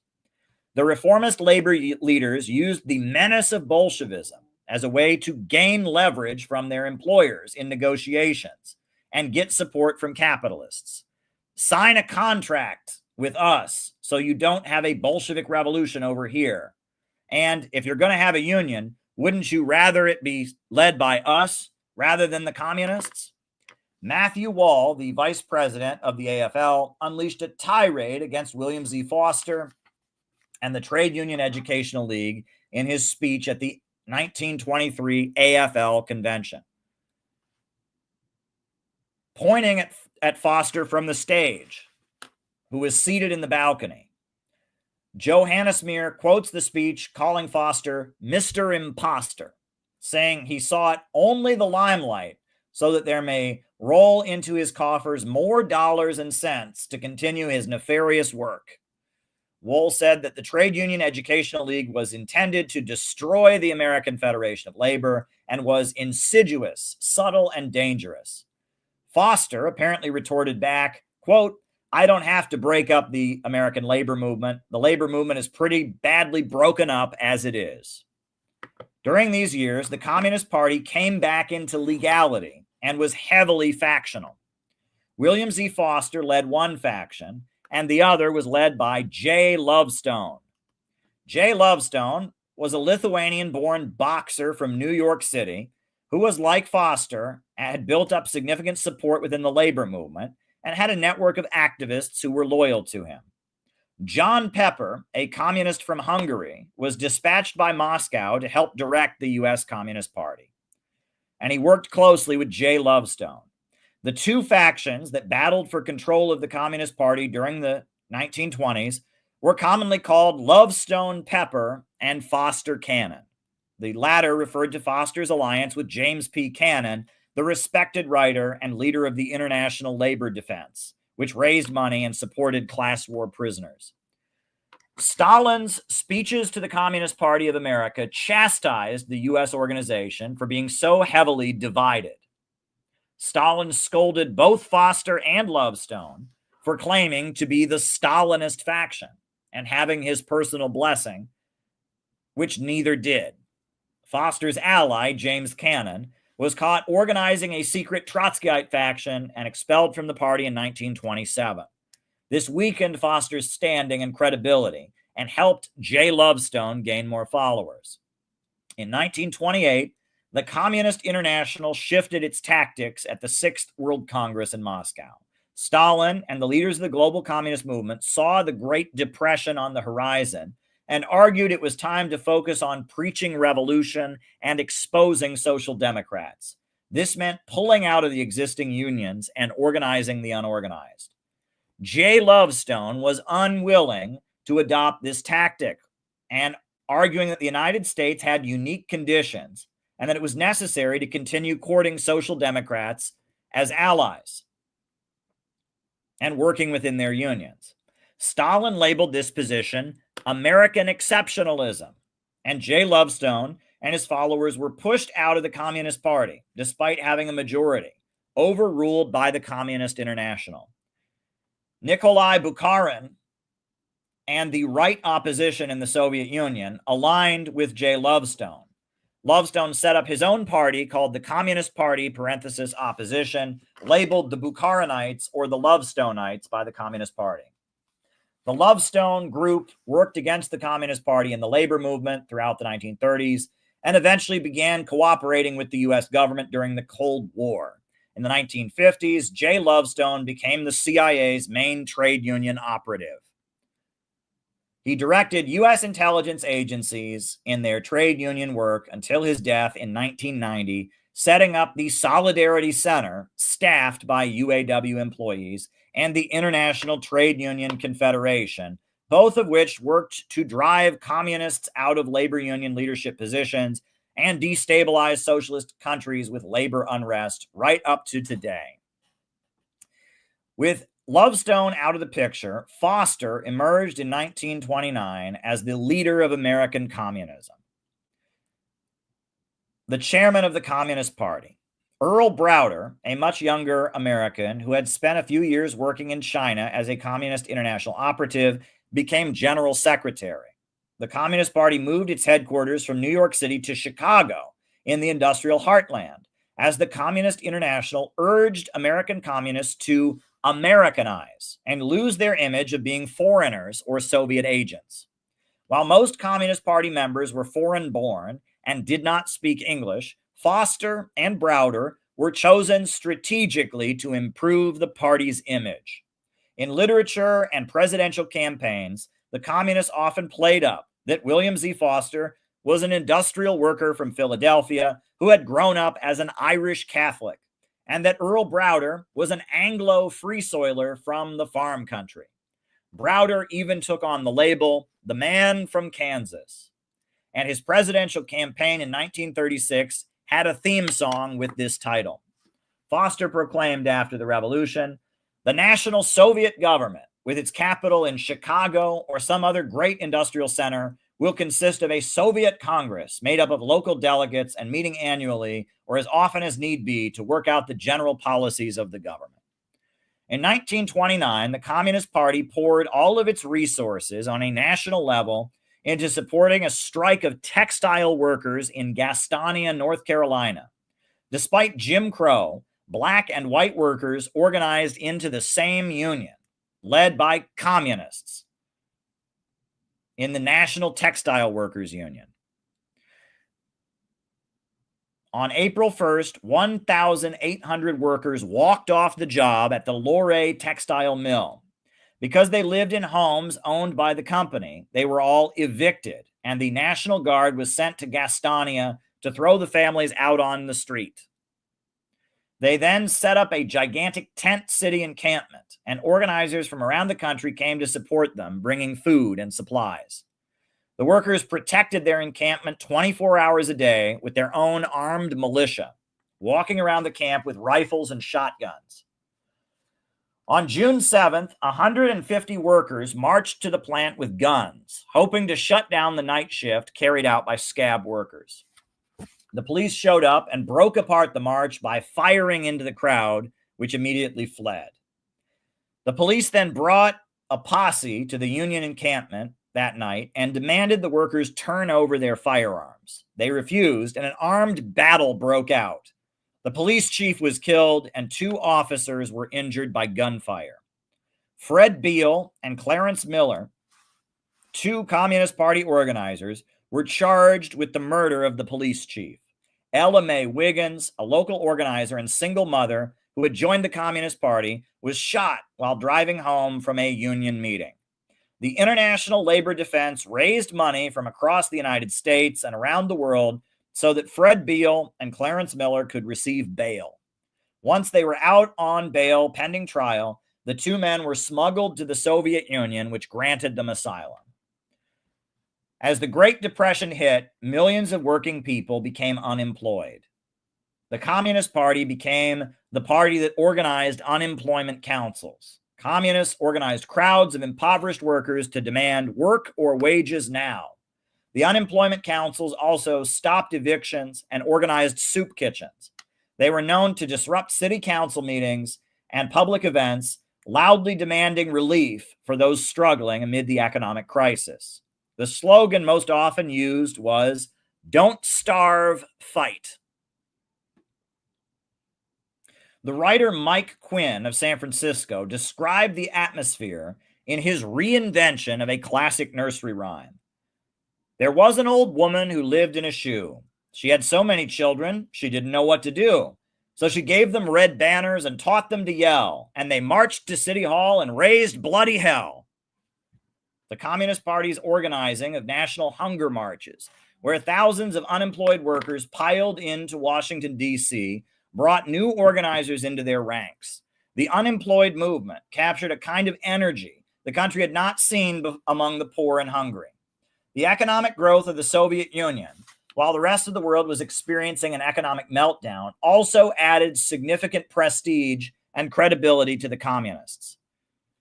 March 6, 1930 was declared International Unemployment Day by the Communist International, and riots took place in every Western capitalist country.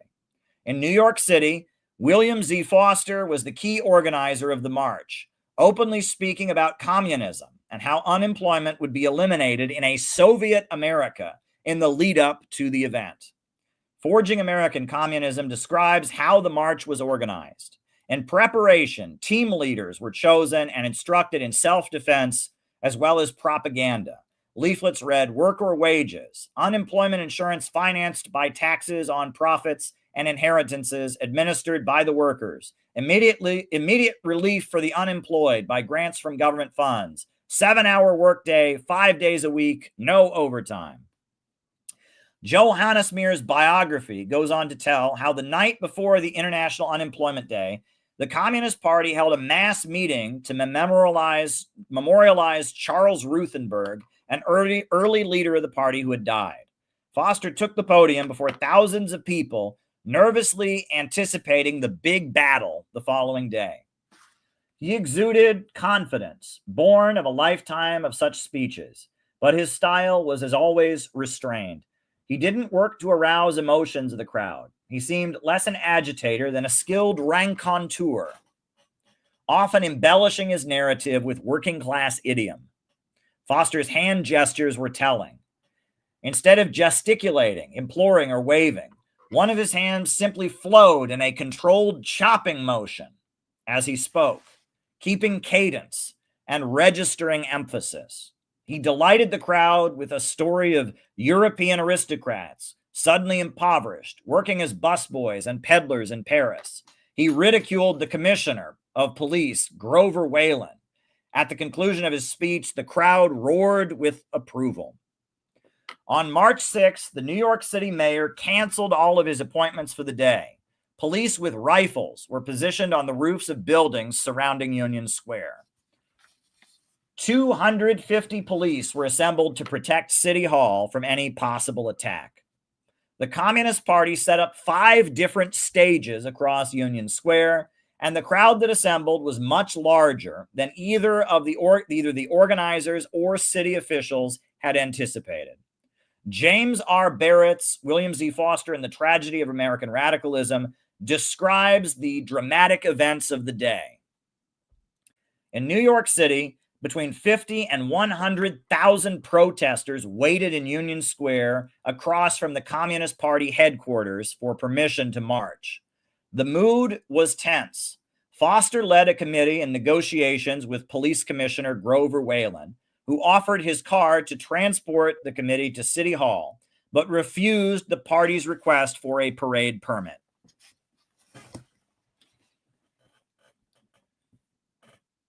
Foster mounted the speaker's stand. Al Richmond, a young communist organizer, later recalled the scene. Foster stood on the central platform, tall and erect, his figure against the sun.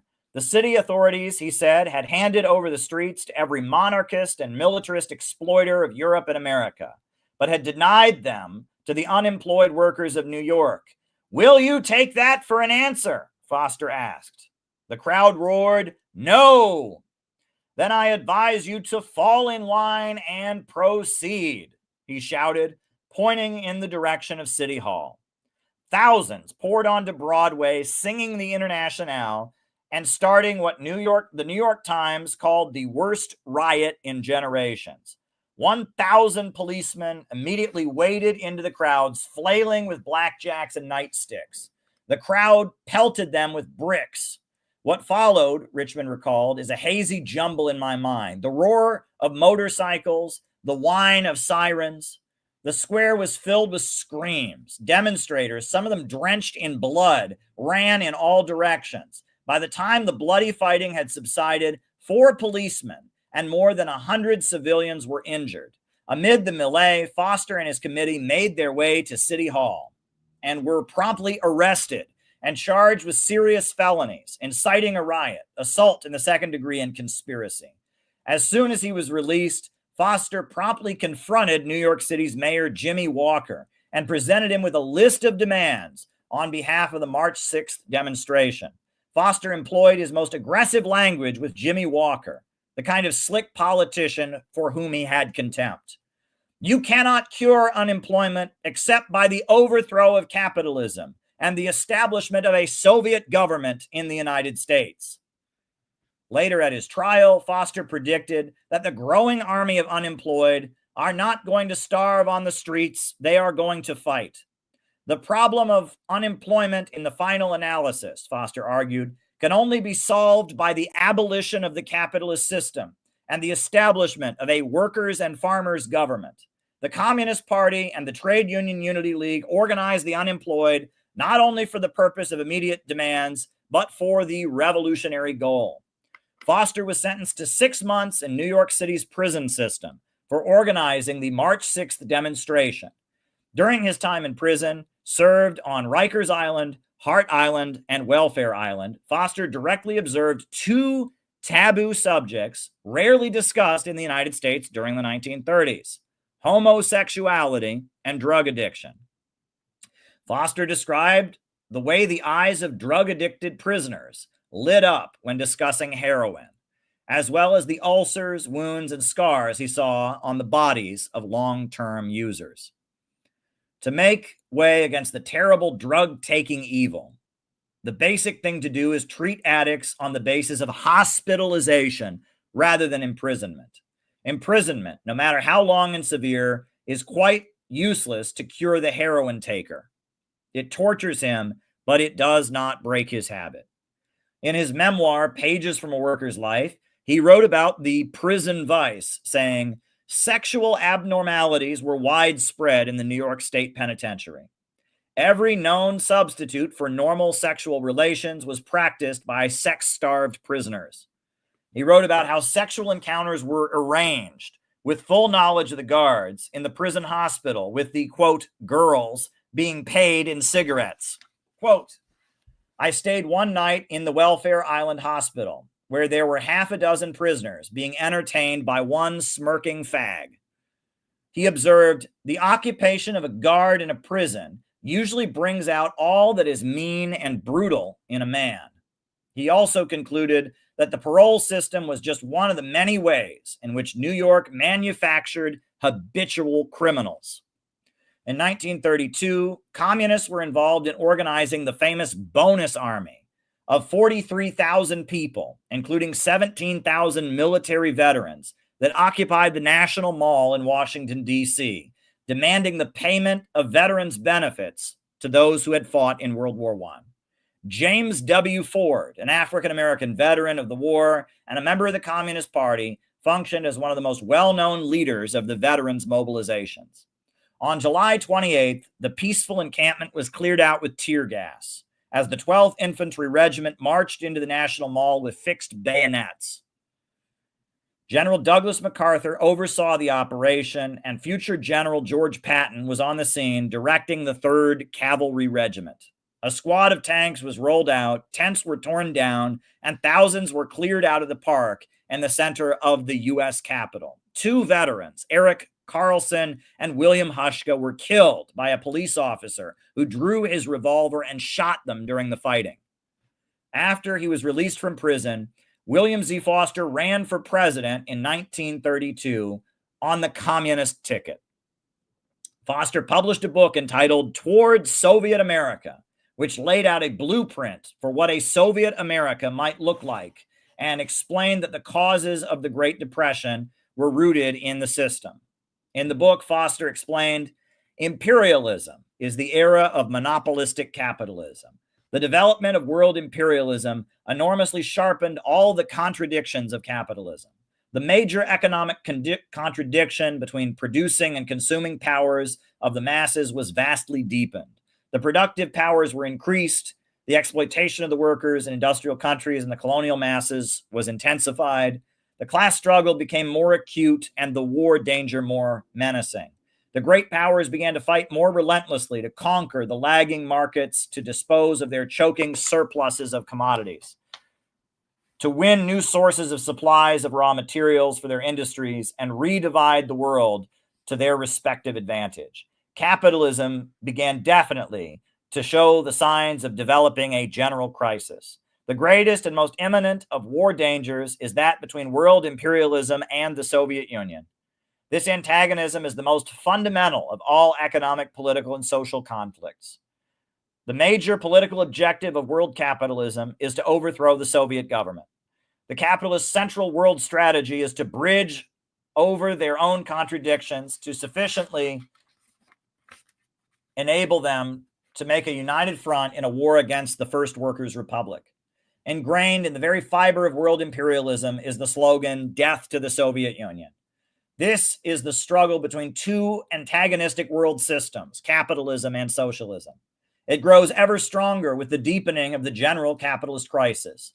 Upon this central contradiction, capitalism will eventually break its worthless neck. Capitalism is doomed. The capitalist system of private ownership of industry and land, production for profit, and exploitation of workers is reaching the end of its course. It has outlived its historic mission. In its earlier stages, capitalism was a progressive system. It constituted an advance over feudalism, which preceded it. Under capitalism, there has been built an industrial system, at least in the imperialist countries. Industrial technique has been developed. The proletariat has been created and disciplined. But even the limited progress that capitalism has accomplished for humanity has been achieved at the cost of incredible misery, poverty, ignorance, and slaughter of the working class. Capitalism has created the objective conditions for socialism, but it can go no further. It cannot carry society to higher stages, to socialism and communism.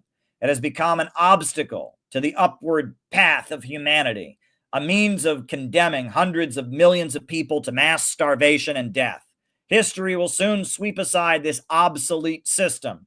History will prove that capitalism has provided its own executioners and its own gravediggers, the proletariat.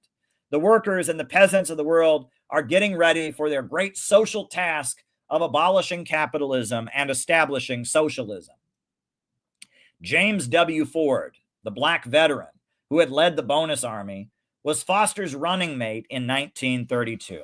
The Communist Party emphasized the demand for self-determination for the Black Belt, creating an independent government in the majority African-American regions of the Black Belt, creating of the South.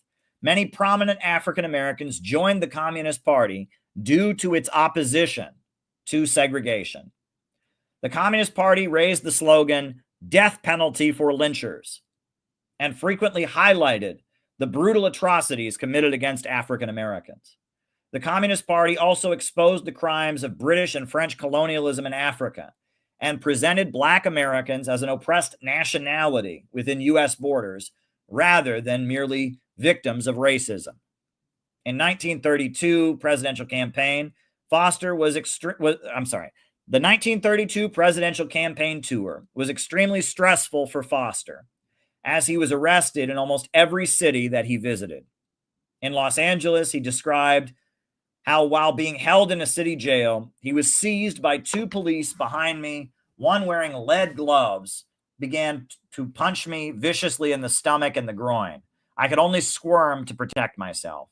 Not long afterwards, a reporter from the Los Angeles Times called to interview me, and although I told him about the whole thing, not a line of it appeared in his paper. During the final months of the 1932 presidential campaign, William Z. Foster had a massive heart attack and was forced to flee to the Soviet Union for medical care. In his absence, Earl Browder became the public face of American communism and moved the headquarters away from Chicago to New York City. Back to New York City. Foster returned to the United States months later, but his health limited his ability to travel. He stepped back from traveling across the country for the next few years, functioning as a kind of consultant and advisor to the Communist Party's network of labor organizers. With Foster advising and directing them from his apartment in the Bronx, the Communist Party's Trade Union Unity League was leading huge historic struggles.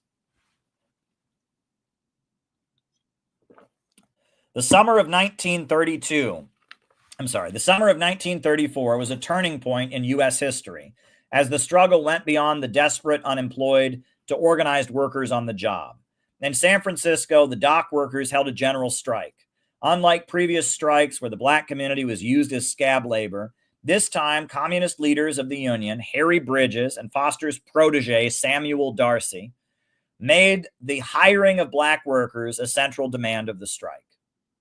The dock workers were victorious as the International Longshore Warehouse Union won control of the docks.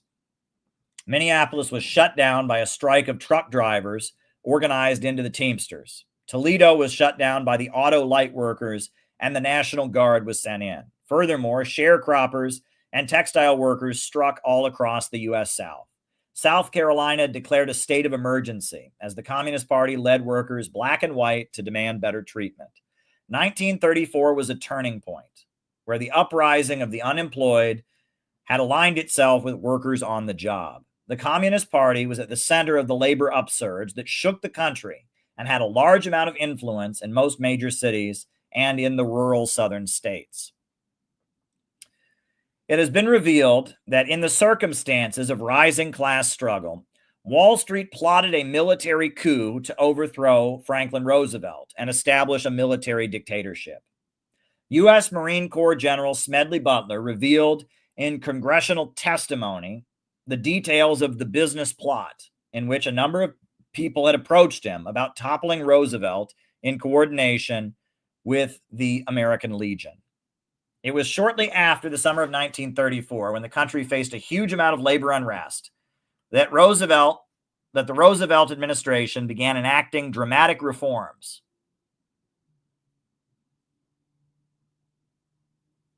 The reforms came in response to the coup and the rising threats of unrest. It was already revealed by congressional testimony from U.S. Marine Corps General Smedley Butler that some among the rich had been plotting to have the military depose Roosevelt.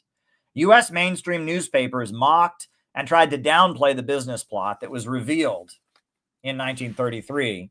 But after the 1934 summer strike wave, the fascist aspirations of many wealthy people became very hard to conceal. The National Association of Manufacturers began accusing Roosevelt of being a Soviet agent for allowing the strikes to happen. Many industrialists, including Henry Ford, proclaimed that the labor movement must be smashed and expressed admiration for Benito Mussolini and Adolf Hitler, who had successfully crushed the labor movement and the communist-led unrest in their respective countries. In the face of opposition from his own class, Roosevelt passed the Wagner Act in 1935, a federal law granting the right of all workers to strike and creating the National Labor Relations Board to oversee the process of mediating labor unrest. This was done to recruit the labor unions, mainly the American Federation of Labor, to protect and support him against the businessmen who wanted his ouster. Roosevelt also created the Works Progress Administration and began hiring millions of unemployed men to build infrastructure around the country. The Civilian Conservation Corps, the CCC, wore bright green uniforms and slept in tents as they were dispatched to pave roads, build bridges, construct post offices, and do other useful work in order to stimulate the economy. Roosevelt also established diplomatic relations with the Soviet Union. He created the Federal Theater Project and hired unemployed actors to begin performing plays for school children across the country. One of the plays was Revolt of the Beavers, a hardly veiled Marxist allegory about beavers who go on strike and eventually overthrow the greedy beaver who hoards all the wood for himself. The Federal Theater Project also performed a play called It Can't Happen Here, warning about the danger of a fascist coup by right-wing demagogues who hate labor unions. Roosevelt was positioning himself as a friend of organized labor, the unemployed, the Soviet Union, and political leftists in the hopes that they would function as his foot soldiers and enable him to stay in power. This is what Marxists call Bonapartism. Vince Copeland explained the concept in his book. This phenomenon of calling upon one class against another and seeming to rise above class while serving the status quo has been called Bonapartism after Napoleon Bonaparte and his nephew Louis Bonaparte. The first Bonaparte was so all-powerful and seemed to concentrate all political power so much in his own person that the feudal kings of Europe literally pushed one another aside to kiss his hands. This was before they ganged up with the British bourgeoisie to defeat him in 1815. Actually, Napoleon's tremendous political power flowed from the fact that with military means, he could save the new bourgeois bankers from the political overthrow of the feudal aristocracy, while at the same time using the same means, he held down the revolutionary masses who were willing to fight feudalism to the end. Copeland explained how Roosevelt functioned as a prime example of Bonapartism in American history. Roosevelt, by intervening on behalf of millions in the way he did, kept the system from failing. It had been more or less correctly said he opposed capitalists in order to save capitalism. But in order to carry out such a hazardous operation as opposing capitalists, while serving as the chief political presiding officer of the U.S. capitalist system, Roosevelt had to gain for himself considerable social base within the enemy class, the working class, which includes the unemployed, as he had been able to utilize this class against the capitalists whose system he ultimately served. It must be noted that the strike wave of 1934 was certainly massive, but significantly smaller than the 1877 railroad strike. There were other episodes of labor unrest in U.S. history of similar size that did not result in anything near as massive in terms of reforms in society compared to Roosevelt's dramatic moves. The 1877 railroad strike resulted in nothing more than the creation of an armory system throughout the country to effectively quell unrest. While much smaller strike waves took place in 1934, it won federal laws recognizing the right of workers to unionize and the hiring of millions of unemployed workers into a federal jobs program. Just 4 years later, the government created Social Security, unemployment insurance, and the Fair Labor Standards Act. Why did the strike wave of 1934 result in so many great victories for the American working class? The obvious reason is that unlike the 1877 railroad strike, the 1934 strikers were largely aligned with a government that controlled 1/5 of the planet. Their unrest represented one division in a global struggle against imperialism, which at the time was in the grip of the longest economic crisis that had ever taken place. As the Western imperialist system was becoming unstable, with rising unemployment and unrest, the Soviet Union was having an economic boom. The USSR was building the world's largest power plants, wiping out illiteracy, and almost overnight becoming a fully industrialized country. Divisions in the ruling class, resulting from the instability and long-term economic crisis, created an opening that allowed many key reforms in U.S. society. The Seventh World Congress of the Communist International was convened on August 2, 1935. Bulgarian communist leader Georgy Dimitrov, recently freed from Nazi prisons, spoke to the gathering in Moscow about the need to build a united front against fascism. He said, "The imperialist circles are trying to shift the whole burden of the crisis onto the shoulders of working people. That is why they need fascism. They are trying to solve the problems of markets by enslaving weak nations, by intensifying colonial oppression and repartitioning the world anew by means of war. That is why they need fascism. They are striving to forestall the growth of the forces of revolution by smashing the revolutionary movement of workers and peasants and by undertaking a military attack against the Soviet Union, the bulwark of the world proletariat. That is why they need fascism." Instead of class against class policies cemented at the Sixth World Congress that focused on exposing social democrats, the new tactical orientation was for communists to sit at the center of a broad anti-fascist alliance. The idea was that capitalism was naturally moving toward fascism, so communists could position themselves as the most effective anti-fascists with their scientific Marxist understanding and their anti-capitalist orientation. The capitalists of the world, Dimitrov argued, were dividing between the democratic bourgeoisie and the fascist bourgeoisie. The democratic bourgeoisie would desperately need the communists and the working class as allies to protect them from fascism. Communists would lead a people's front against fascism, and this could open the door to a revolution. Dimitrov urged the communist parties to build mass anti-fascist movements based on their own unique histories and traditions of their respective countries and not hand this history over to the fascists. He wrote, "Under no circumstances must we underrate fascism's power of ideological infection. The fascists are rummaging through the entire history of every nation so as to be able to pose as the heirs and continuers of all that was exalted and heroic in their past. Mussolini does his utmost to make capital for himself out of the heroic figure of Garibaldi. The French fascists bring to the fore as their heroine Joan of Arc. The American fascists appeal to the traditions of the American War of Independence, the traditions of Washington and of Lincoln. We communists are the irreconcilable opponents in principle of bourgeois nationalism in all its forms, but we are not supporters of national nihilism and never should act as such. The task of educating people and the workers and all working people in the spirit of proletarian internationalism is one of the most fundamental tasks of the Communist Party.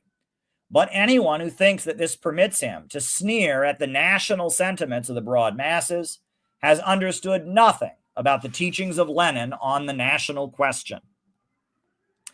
In the United States, Earl Browder presided over swiftly reorienting the Communist Party to the new line.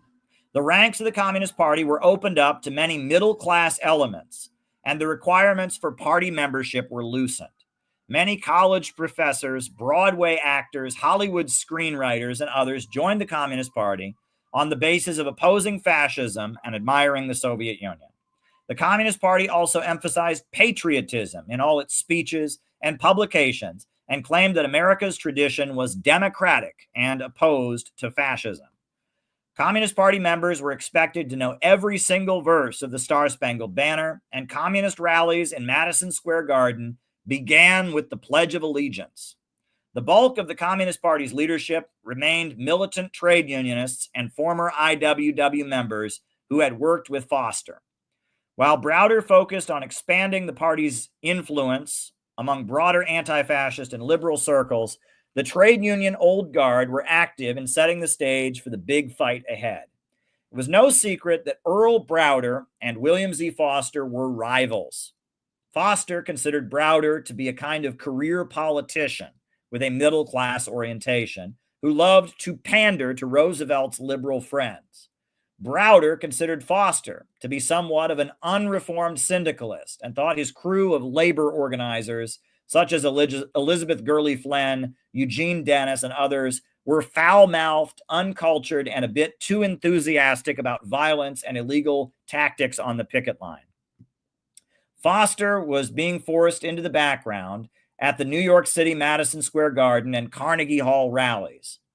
And Browder's efforts to tone down the Communist Party's radical image did not go unnoticed.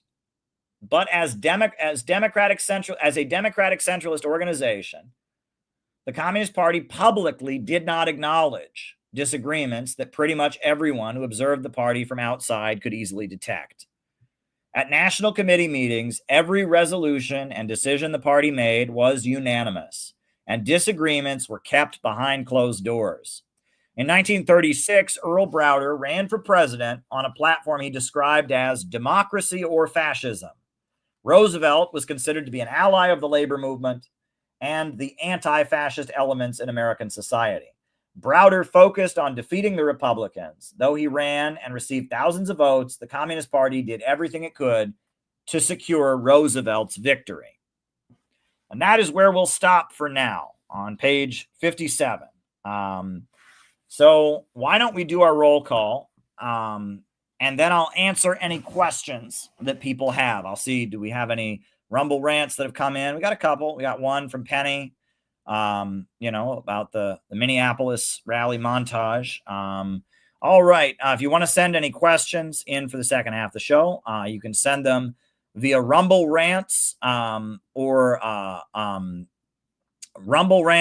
Cash App, or you can buy me a coffee. Buy me a coffee is the best way to send them in. But names and locations, folks, names and locations. I will call you all out as I see you. Names and locations, Send me your questions. We got Charles in Brooklyn, John McCarthy in Chicago, Ryan in Kansas City. Names and locations, Kew Gardens, New York, Checkpoint Charlie. Rice from Adelaide, Australia. Names and locations, folks. Names and locations. Who is with us? Jenny in Cincinnati. Jacob in Wisconsin. Jose G from Mexico City. Welcome, Jose G. We got a couple coffee questions. Great. John in Orlando.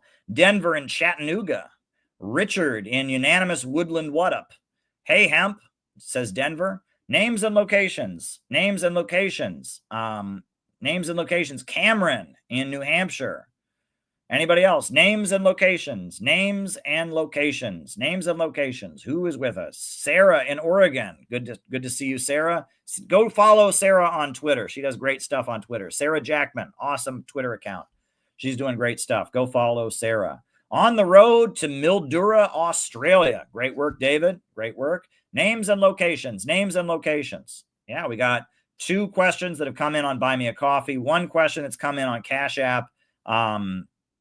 Very, very good. Right. Rose, developing an appreciation for William Z. Foster. Sarah Jackman, smiling. Anybody else? Names and locations. Anybody else? All right. We are taking questions for the second half of the show. I am now going to put on some music. This is a song from the Australian folk group called The Seekers. It's actually a tent revival Christian hymn about the apocalypse and the end times. It's called When the Stars Begin to Fall. But if you have any more questions, you can send them via Rumble Rants. You can send them to Caleb Moppin22 on Cash App, or you can send them on Buy Me a Coffee. And yeah, we're going to answer people's questions. Send your questions in for the second half of the program. Your questions support this show and keep it going. I'll answer questions, then I'll be on my way. But now we're going to listen to The Seekers performing classic American hymn, When the Stars Begin to Fall.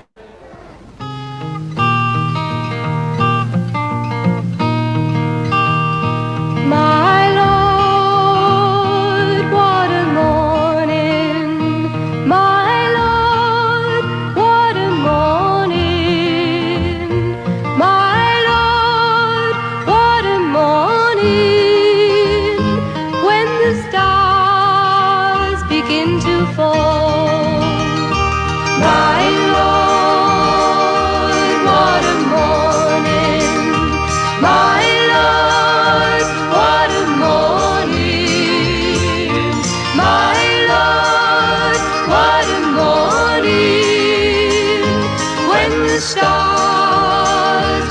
to fall.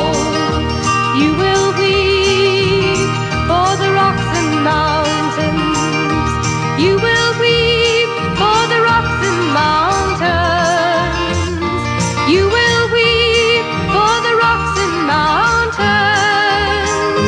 when the stars begin to fall. My Lord, what a morning. My Lord, what a morning. My Lord, what a morning when the stars begin to fall. You will hear the shout of victory. You will hear the shout of victory. You will hear the shout of victory when the stars begin to fall. My Lord, what a morning. My Lord, what a morning. My Lord, what a morning when the stars begin to fall. What a morning, my Lord, what a morning. My Lord, what a morning when the stars begin to fall. When the stars begin to fall. When the stars begin to fall.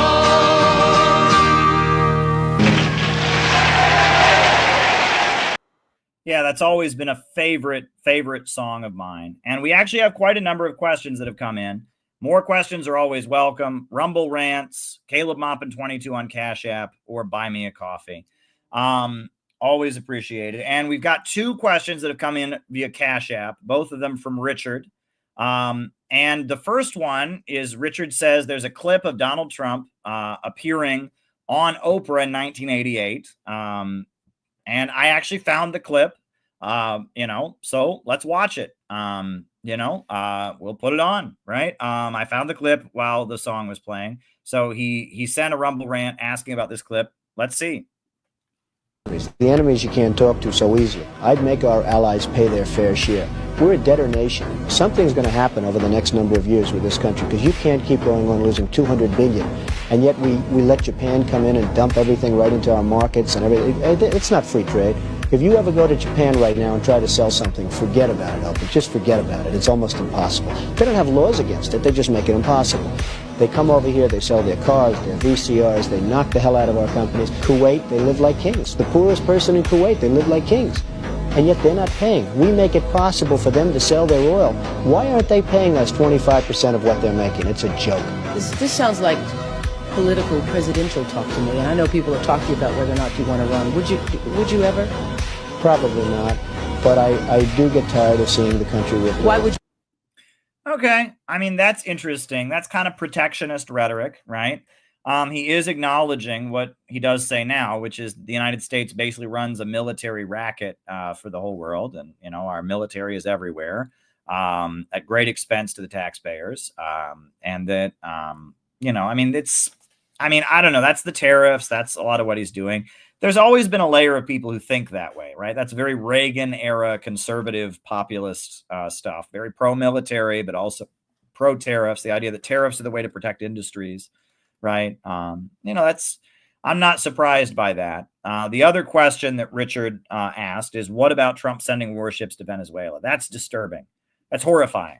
Absolutely horrifying. I mean, I know that Marco Rubio he's a Miami Cuban. He's long been an advocate of regime change in Venezuela. And they just put this huge bounty on the head of Nicolas Maduro. And that's horrifying, right? And that, it's great to see them trying to move toward peace with Russia. But, Venezuela is Russia's key ally in the American hemisphere. Other than Cuba and Nicaragua, that's the main country in our hemisphere that's been aligned with Russia. And you know, if they are to actually move against Venezuela, that will ruin the Russia peace talks, right? I mean, you know, Russia and Venezuela are close, and if they end up, you know, taking a move against Venezuela, that's likely to really throw the peace talks in the dirt. So I really hope they don't do anything to Venezuela. I will say the Venezuelan government is not going to fall. There have been so many attempted coups, and things were really, really bad in Venezuela in 2015 when I was there. And things have gotten much better. And there's nobody in the military of Venezuela that's going to overthrow Maduro. Maduro's leadership in Venezuela is very solid. So, you know, I mean, if they're stupid enough to try and invade Venezuela or something like that, that's going to ruin the peace talks. The Venezuelans will fight. They have Bolivarian militias all over every city. I have met the Bolivarian militias. It would be an ugly war that a lot of Americans would come home in body bags. And, you know, you want to talk about mass migration. You tear apart Venezuela and you have a big war there. There's going to be all kinds of people fleeing here to try and get into the country. That would be an absolutely disastrous policy. There'd be loads of dead American soldiers. There'd be millions of migrants piling into the United States to get away from the fighting. It would be a disaster. Russia would probably intervene on the side of Venezuela. Russia and China would both fight on Venezuela's sides. That would be World War III. I don't think Trump is that stupid. I do think Marco Rubio has a bone to pick. And, you know, he's trying to flex his muscles, and they worry that the USA is looking weak negotiating with Putin in Alaska. So this is Marco Rubio and his anti-Venezuela, anti-Latin American communism crowd flexing their muscles. I hope it's that. I certainly hope it's nothing more than that, because the USA will be defeated in Venezuela. The Bolivarians are ready to fight. So I really hope that it's just simply a stupid flexing of muscles and nothing more. Thank you for both of your questions, Richard. They are both appreciated. Now, Penny sent a question as a Rumble rant, and she just wants me to show, you know, her montage of the Minneapolis peace rally. So I can do that. I just got to download it here. And if that's what you want to do, Penny, I think it's great that you all had a rally in Minneapolis as one of the 8 cities where we had folks, and you had more than a few people, right? At your rally. I know there was a few people that came out with you. So I am downloading your video, and we'll show that. And then we'll do the buy me a coffee questions, All righty. And anyone else wants to send any questions, I'm still full of energy. I don't know why. I'm very energetic tonight. My voice is at full speed. I've got some energy. Maybe I drank too much caffeine today. I don't know what it is, but I'm full of energy. So if you got more questions, bring it on. Hit me with your best shot. As I've said, questions can be sent. Questions can be sent via Rumble rants. They can be sent via Cash App, Caleb Maupin 22. Or they can be sent via Buy Me a Coffee. Buy Me a Coffee is probably the best way to send your questions. If you send them, that would be great. Send further questions. But yeah, Penny sent, you know, she wants me to show the video of her rally that she did in Minneapolis. Penny, if you send another Rumble rant, I did not get it. But if you want to send it to me, maybe it like went away before I screened it. You know, so that may be what's going on there. So, yeah, but I don't have another Rumble rant from you. But here we got peace rally in Minneapolis. So Penny is this is the video of Penny's rally in Minneapolis that she organized, Peace with Russia rally. This was in Minneapolis when they took to the streets as part of the National Day of Action called by the Center for Political Innovation. Their Peace with Russia rally. I'm just waiting for it to load so I can input it. Right? Peace with Russia rally. Peace with Russia rally. Here we go. We are here in Minneapolis to support the peace talks and end the Ukraine war. We want money for schools and jobs and health care. Not for arming Nazis in Ukraine. America first, not Ukraine first. America first, not Israel first. Peace with Russia. Peace with Russia. Build the peace bridge. Build the peace bridge. End Ukraine war! End Ukraine war!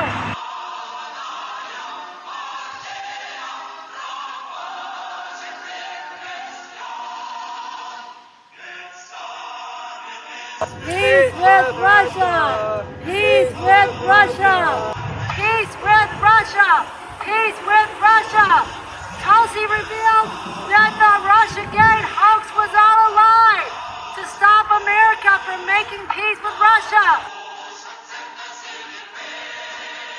We want to thank Tulsi Gabbard for giving Trump the opportunity to stop this war.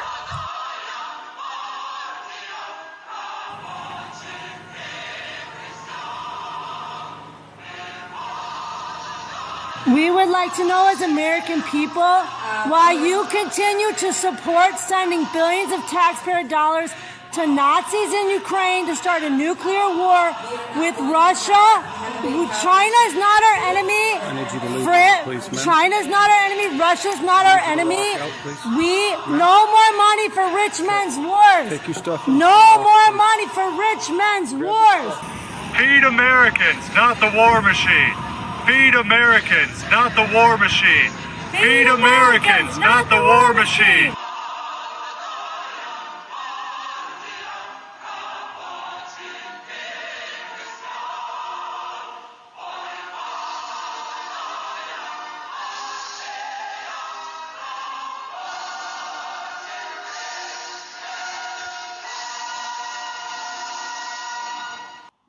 That was awesome.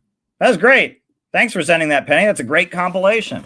Many different people, many different places, showing that, you know, hey, we can all do it. We can agitate in our daily lives. We can, you know, if it's just one person, just two people, we can get out there and bring the message, right? We can do it. Great work, Penny. Glad you did it. Glad you did it. Dare to struggle, dare to win. That was really awesome. Thank you for sending that, Penny. And I didn't see your other question, but if you want to send it to me, over Signal or whatnot, I can do your other question. It must have gone away. But yeah, that was great. You know, that was pretty awesome. So now I will go to the questions that came on Buy Me a Coffee. And the first is from Wayview.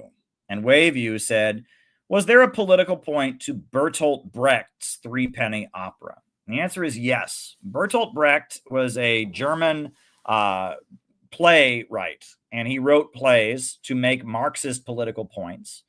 And one of the things he did was that I guess in England there was something called the Beggar's Opera, which was an opera that they did in England, like going back to the Middle Ages. He took the Beggar's Opera and he tried to make a Marxist, political point with it, right? The play, from what I understand, it's about this mischievous criminal named Mac the Knife, who falls in love with a princess, right? And is going to marry the princess, and how the king conspires to prevent his daughter from marrying this mischievous criminal. And all the very, very poor people come together to protect the criminal while the king is trying to stop his daughter from marrying them. I believe that's what it's about. I haven't seen it, but Bertolt Brecht is somebody that I look up to. Bertolt Brecht, he wrote a number of plays that make Marxist political points. There's a play called Mother Courage and Her Children about the 30 Years' War that's very famous. He wrote a play about the life of Galileo and how Galileo was persecuted for his belief that the Earth was not the center of the universe. Bert Brecht was a Marxist playwright who wrote a lot of plays, was very, very successful. He fled Germany when Hitler came to power. And yeah, the Threepenny Opera is probably his most famous piece because it's not explicitly communist. You could watch it and you wouldn't think it was communist. And that song, Mac the Knife, was made famous by Frank Sinatra. Oh, the shark's teeth. Oh, the shark, babe, he has such teeth, dear. and he shows them pearly white. Yeah, I don't remember how it goes, but you know, it was like a hit song in the 50s. That was just, I think Louis Armstrong made it famous in the 1930s, and then you know, what's his name? Frank Sinatra did it in the 50s, and now it's just kind of a known like big band jazz song, but it's from the Three Penny Opera, and it's a translation. The Three Penny Opera was by Bertolt Brecht. Bobby Darin, right? Bobby Darin did it as well. And it's Bertolt Brecht he wrote it in German originally, but there was a translation of it that became popular in English and became a hit song with like big band jazz, right? And that comes from that. But Bert Brecht, you know, when I was quite young, I wanted to be a playwright. I wrote a few plays, and I wanted to be a playwright. And so I started reading famous plays, you know, and I went through a phase of reading Brecht plays, you know, and, you know, some of them are quite long.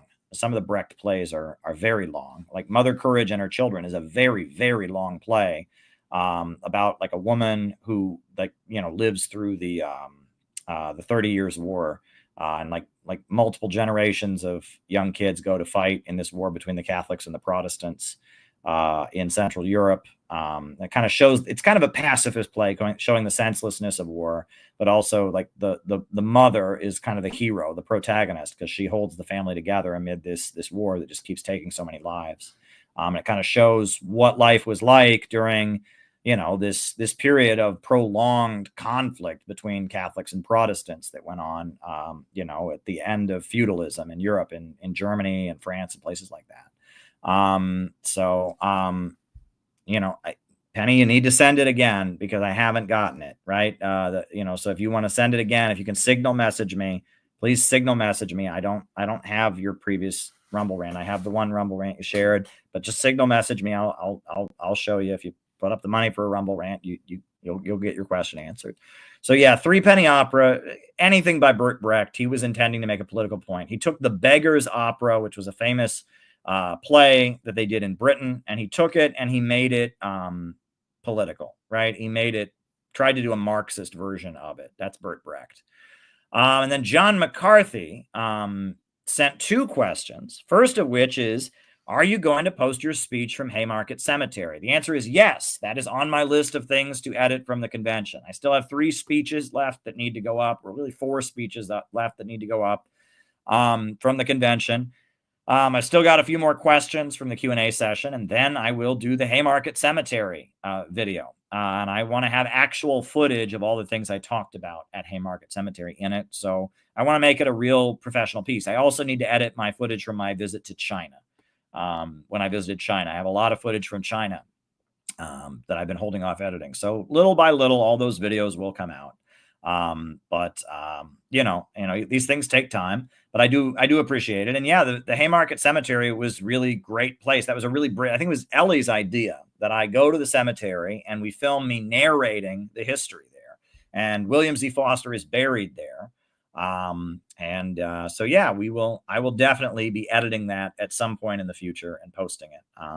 That's one thing that happens when you film a lot of things, you kind of get backlogged, right? And I don't want to get backlogged. I know I need David Fox's speech needs to go up. Keith Preston's speech needs to go up. Jeff Young's speech needs to go up. Stan Smith's speech and the message from the Ecuadorians needs to go up. From the convention itself, there's a few more questions from the Q&A session that need to go up. There's the Haymarket stuff, and there's my trip to China. So there's a lot that, still needs to go up. So we're working on it. Hold your horses. We're working on it. But yeah, one thing at a time. I have a book project I'm trying to finish very quickly because it's very timely related to some conversations that are going on. I'm trying to actually finish this book project in the next couple of days. Because I've already done the research. I can just pull from other things, but there's a book project I need to just churn out really quickly if possible. But I will try to get all the remaining material from the convention published. Mark your calendars for January 11th. We're going to have a CPI reception in the New York, New Jersey area. So if you're in the New York, New Jersey area and you want to come to an event with other members of the organization, members of the board coming from around the country and all of that, please come. Please mark your calendars January 11th. I will see people in Detroit. I'll be in Detroit. Noah and I are going to get the Houthi books out at the Palestine convention. We're doing that. We are going to start raising funds. If you want to send a donation to get the Houthi books out at the Palestine convention, that would be great. We're gonna, we got a nice donation from one person, but we're trying to raise money just to make sure Noah's doing the driving. We have to pay to print the books. All these things cost money. All these things add up. So, donations are always appreciated. Yeah. So yeah. And then the next question, it's actually funny that John kind of makes this humorous observation. He says, William Z. Foster has the Z in his name, a very early supporter of the special military operation. Well, interestingly, William Z. Foster's birth name was Edward. He was William Edward Foster. So the Z was not actually his middle name. He apparently adopted the Z as a middle name to dodge the draft, to avoid serving in the military. They asked him what the Z stood for, and he said it stood for Zebulon. But Zebulon is just the Greek word for the letter Z. So, he was William Z. Foster. He was really William Edward Foster was his birth name. The Z, that was a joke because nobody knew what the Z really stood for. And he would say Zebulon, but that was just a joke because that just means Z. People were constantly saying the Z stood for zigzag. They claimed he should be William E.Z. Foster, right? That was a constant source of ridicule, was the Z in his name, because Z is quite an obscure letter of the alphabet. And so, it's kind of his name, William Z. Foster, right? People knew him as Bill Foster, as Bill, right? He was known as Bill to his friends, but to the public, he was William Z. Foster, right? The Z became a constant, point of ridicule by people who did not like him, etc. If anyone has any more questions, I do have the strength to go for a little while longer. So questions can be sent via Rumble Rants or Cash App or Buy Me a Coffee. I'm now going to put on one of my favorite Irish revolutionary songs, because this song is kind of a tragic song. It's a song basically from the perspective of a young man who fights for the IRA and feels the IRA leaders have sold out the revolution. And it's a song I discovered in college, and it kind of points to the tragedy of being a revolutionary. This is not easy. It's not easy to be a revolutionary, right? And you make great sacrifices, right? And it's kind of sad. And he talks about, I gave up my boyhood to drill and to train.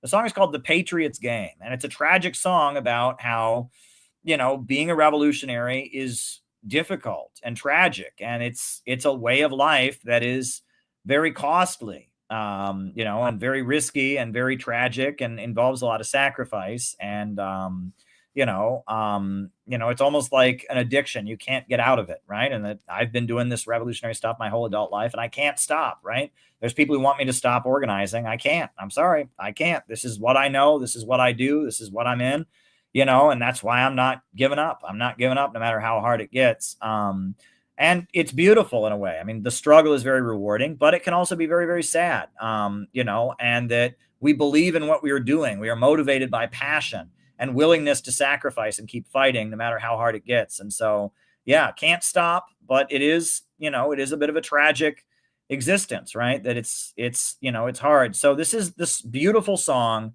The Patriot's Game, which is one of my most favorite songs. I remember listening to it in college and getting quite emotional. It's a beautiful, beautiful song, The Patriot Game, by Dominic Bahan. So here we go.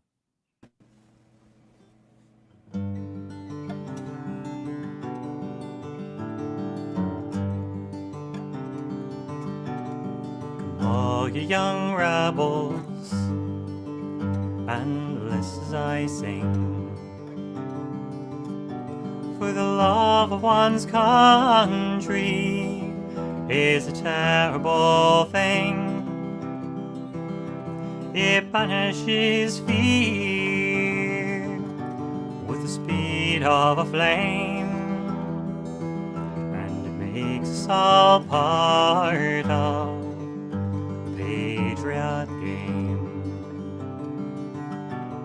My name is O'Hanlon, and I'm just gone 16. My home is in Monaghan, where I was weaned. I learned all my life, cruel England's to blame, and so I'm a part of the patriot game.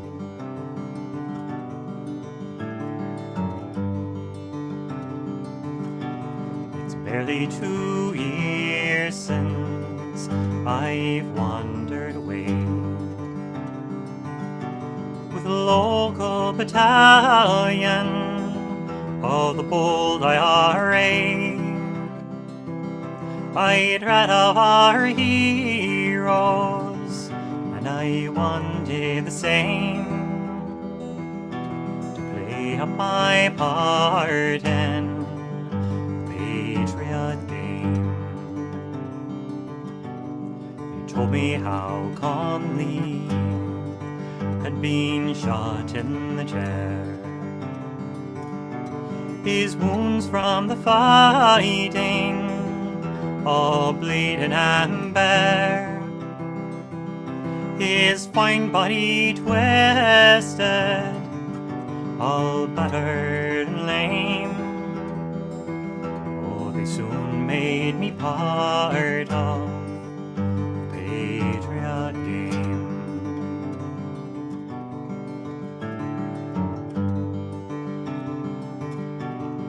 Don't mind at all if I shoot down police.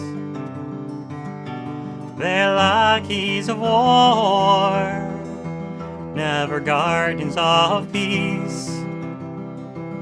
And yet at deserters I'm never letting,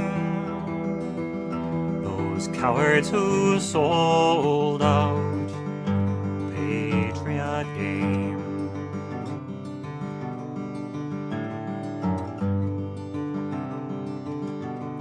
This Ireland of ours has for long been a free.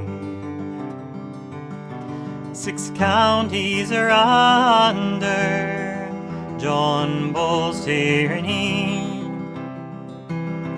and still the Valera is greatly to blame for shirking his part in the patriot game.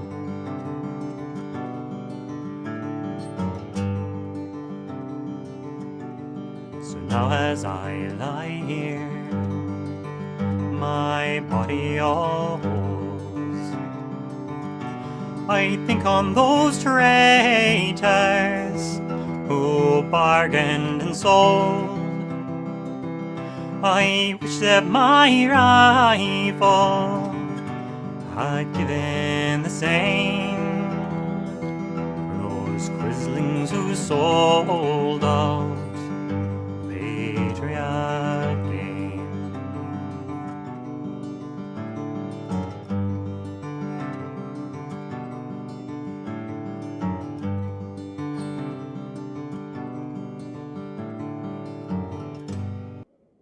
Yep, that's the Patriot Game, one of my most favorite Irish revolutionary songs, because it's bittersweet and it really just captures the tragedy and love of being a revolutionary, and and just the passion that one feels, the betrayal one feels by leaders who are insincere, the sacrifices that one makes out of love. The love of one's country is a terrible thing, and it banishes fear like the speed of a flame, makes us all part of the Patriots game. It's long been a favorite of mine. And thinking about William Z. Foster, whose father was a Fenian, his father was an Irish nationalist who fled from the British, basically. He was going to be killed by the British Empire, so he fled the United States. And William Z. Foster grew up in the Irish nationalist freedom struggle, it really makes me think of that. And I think about some recent experiences, some stuff going on that I don't want to, go into too much detail about. But I know this is difficult. It's very, very difficult, right? And it's not for everybody. But once you're in this game, you're in it. And that to be a revolutionary is in itself its own reward, despite the fact that it can also be quite tragic. It can be quite tragic to be a revolutionary as well. And there's a beauty to it, but there's a frustration to it. And he's describing De Valera and the people who sold out the Irish freedom struggle.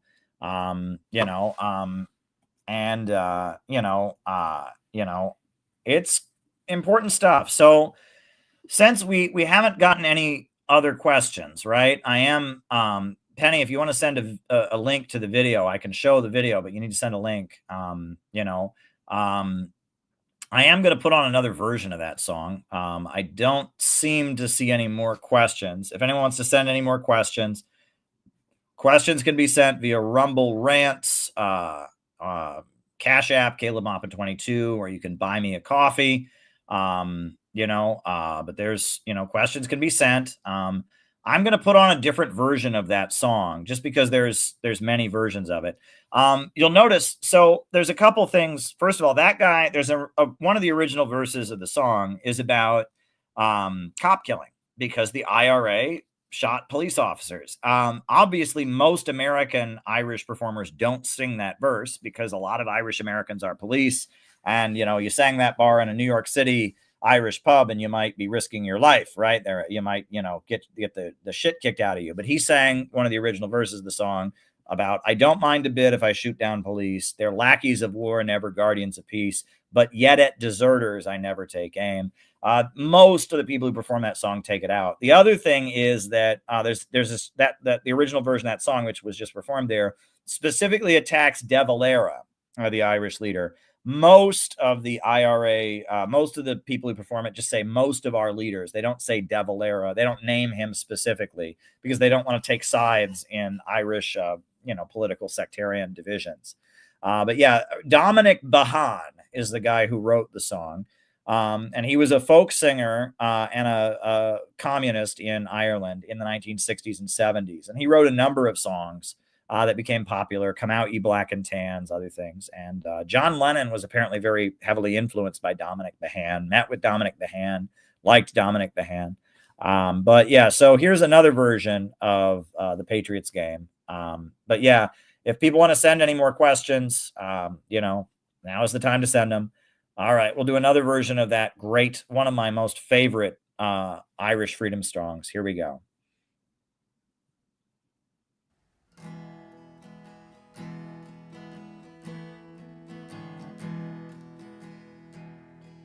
Come all ye young rebels, and list while I sing.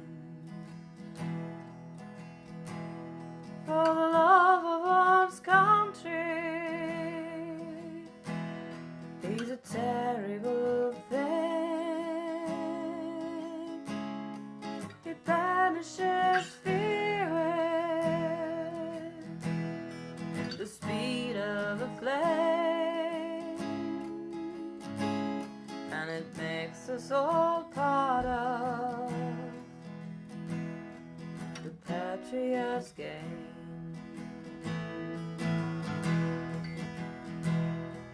My name is Old and Long, and I just turned 16. My home's in Monaghan, where I was weak. I learned all my life, cruel England to blame. So now I'm a part of the patriot's game. This island of ours has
war, never guardians of peace, and yet at deserters I'm never let take. The rebel who sold out the patriot game.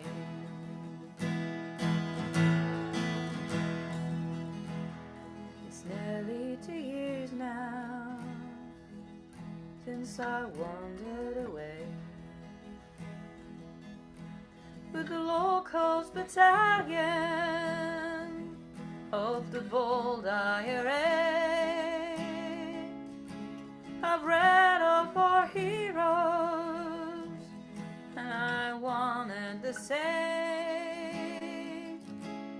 to play out my part in the Patriots' game.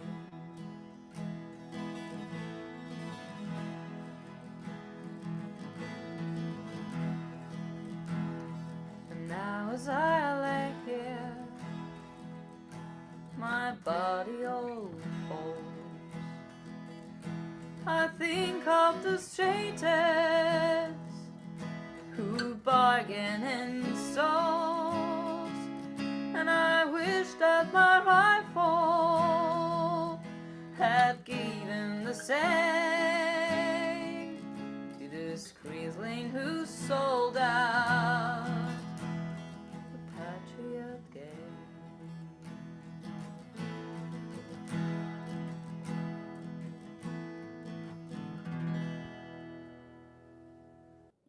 All right. Well, yeah, there's different versions. It is a great, great song. So Penny actually sent this video, and actually it's quite a long video, but we'll put it on. We talk about what we're fighting for, and right now the government of Burkina Faso is a revolutionary anti-imperialist government. We have this book written by Penny about the revolutionary government of Burkina Faso and all the great things they're doing for the youth and all of that. And actually they have set a youth program that they've set up. And this is a video about the youth camp that the revolutionary government of Burkina Faso has set up, training young people to build up their homeland and be anti-imperialist. So yeah, it's the positive side, right? We just heard the tragedy. The love of one's country is a terrible thing. Well, this is the upside, right? This is a revolutionary country mobilizing the young people in Burkina Faso and the Union of Sahel states to build up their homeland. Here we go.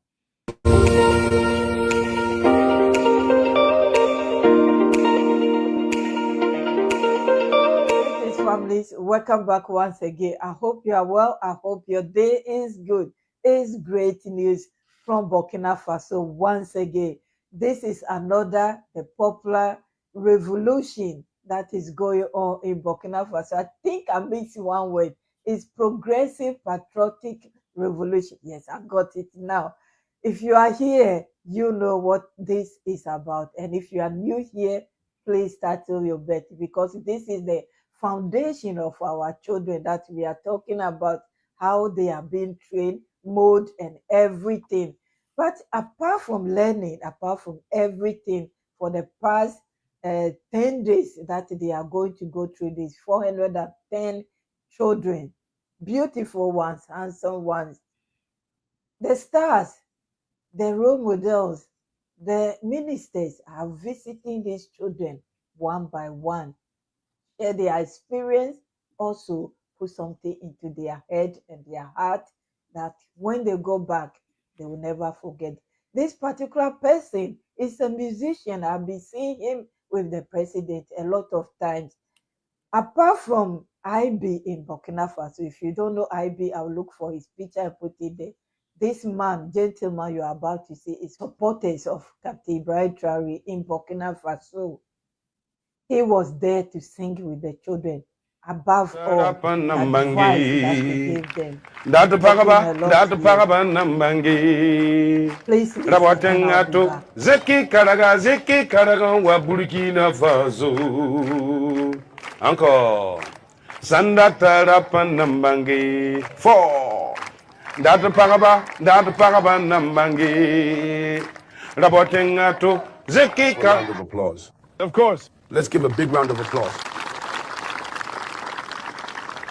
Do you know why? And do you know for whom? First, for our country, and also for the one who had the initiative to organize this Fasomebo summer camp. The captain, let's give him a big round of applause.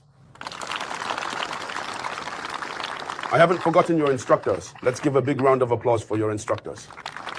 Because in such a short time, in just 5 minutes, I saw that there is discipline. That's already what matters. Earlier, Mr. Guelma was telling me that there isn't a single parent who doesn't want their child to be respectful, to be disciplined. So here, I can really see the discipline. That's what it means to be Burkinabe. I see children of integrity. You are people of integrity, and I congratulate the instructors. Thank you for that. Thank you for that, and may God bless you, and may God protect Burkina Faso. I'm really, you know why? You are truly fortunate, and you have the immense good fortune to belong to this wonderful nation, our beloved homeland, Burkina Faso. As for me, I am an artist, as you undoubtedly know. I have traveled quite a bit around the world, experiencing many different cultures and places. But every time I spend 5 days, a week away from my homeland, there's a strong bond that pulls me to come back home. There are artists who left once and never came back. But for me, there's something that pulls me back every time I leave this country, something that calls me home. So you are lucky, just like us, your parents, we are Burkinabe. And for me, I don't have the right words to describe it. So my children, dear little brothers, it's up to us to build this country. No one else will come and do it for us. In every field, whether you're a mechanic, a worker, a carpenter, a soldier, a police officer, a gendarme, a merchant, a journalist, it's us first. No one will come and do it in our place. It's up to us. We have to hold this country together because the history of Burkina Faso is here. You've read about how this country was once divided, and we built Burkina Faso. It's a powerful symbol, and we must build this country. We must preserve this country, first for you, because others did it for us, and now we must do it for you. And after that, it will be your turn. And if you are not respectful, if you are not united, if you are not responsible, if you are not disciplined, if you are not honest, if you are not patriotic, if you are not orderly, if you are not committed, we won't be able to build this country. All of this is wonderful. May God bless you. May God bless you abundantly. Grow in responsibility, grow in discipline. Be honest. First and foremost, it's for you. And surely you will be fathers one day, but responsible fathers. You will also have responsible children. Homeland or death? Homeland or death? May God bless you. God bless you.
Sanda Tarapan Nambangi. Datu Pagaba Nambangi. Rabatengato, Zeki Karaga, wa Burkina Faso. Encore. Sanda Tarapan Nambangi. 4. Datu Pagaba Nambangi. Rabatengato, Zeki Karaga, wa Burkina Faso. Burkina. Helana pirim kola arado, kachanga pirim pola pogodo, kabini sinzam la nyuye. Adabini yala kidiga, ayafi futa nyuga lurisa seya. Kawoto. Tun saka kuma zunyande, antogo sida kingan kom kayagal ziri kendingan ye. Yamima went Sababala, Yamima went Sababa, Yamima went Sababala, I went Sakulungo, Asarare, went Sakulungo, Asarare, a Pakran Dare, Ramam Winnie, by Boraya, when you so. Wow. Oh, yeah. Wow. When you so that. Bokotara Belegavanta, Lili, Abelegava. Seven in the Ganamala, Tawatata, what's up. Seven in the Ganamala. Ravatata. Vous comprenez? Ok. Donc, on chante ensemble alors. Sanda Tarapan Nambangi. Datu Pagaba Nambangi. Rabatengato, Zeki Karaga, wa Burkina Faso. Encore. Sanda Tarapan Nambangi. 4. Datu Pagaba Nambangi. Rabatengato, Zeki Karaga, wa Burkina Faso. Burkina. Helana pirim kola arado, kachanga pirim pola pogodo, kabini sinzam la nyuye. Adabini yala kidiga, ayafi futa nyuga lurisa seya. Kawoto. Tun saka kuma zunyande, antogo sida kingan kom kayagal ziri kendingan ye. Adapangan kida, pangan konkene moriye. Thank you so much for listening to our brother and the children. I was saying in the other video about the humanitarian minister that I'm taking everything, I'm ticking every box myself, I'm learning from them. And when they said homeland or death, it's not just by saying it, it's by doing it. And you know what I was thinking about? I was thinking about those generals in Mali that betray or were about to betray the country. You have to love your homeland. It doesn't matter where you are in the world. So far as you come from somewhere, you should not forget it. It might be bad. I talk about Ghana, the good, the bad, everything I know about Ghana, but I will never, ever turn my back on Ghana or any African country per se. These children are so lucky to have this foundation embedded in them, planted in them, and I hope they will go out. These 10 days will not be useless. These 10 days of baptism will be on them forever and ever. And not only them, they will pass it through their generations to come, their friends, their parents, who are like me, who doesn't know much about the country. I didn't know, as our brother said, I didn't know the country was divided before. Putting them together, they will learn each other's language. Our Africa, the language barrier is another thing. Before I started recording, I saw a YouTube video. I didn't watch it, but the title alone, sometimes the title alone can tell you watch or not watch. It's saying that, well, some people pay due to some people in Ghana, because some of the people in Ghana, I said this before, excuse me to use that word, are slave to others. If I'm saying something, Somebody was, oh yeah, yeah. You always find the bad things to say about Ghana, about this and that. But yes, the discrimination is huge. And you think white are racist, the black racist is rare. Look at yourself. Look at yourself in the mirror before you say the other one. So I'm so happy that these children are together, eating together like we do in Africa. One pot, everyone put hands in. When you are eating, you are chatting, you are telling stories. The elder one between you will be telling you stories. Sometimes the meat, you can't pick the meat or fish or whatever. You have to wait till the family, to the head or the elderly person give you before you eat it. Tell me if they do that in your country or where you are, because things are changing now. When I'm home and I said, let's eat together, they gave me plate of food. I said, no, where is the rest? I want us to sit down and eat together. That's how we were brought up. 12, 10, 5. We sit down, we eat together, we chat. That's where we talk about what we have done throughout the day and what we'll be doing the following day. We insult each other, we advise each other. Some will be crying, some will be laughing.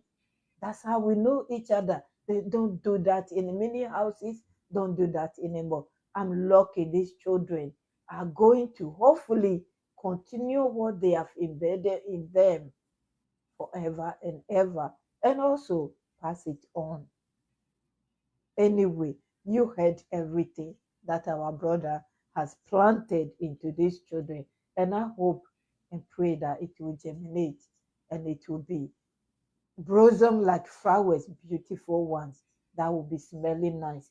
That anyone that passed by them will look back and say, oh, who is that child? Who is that man?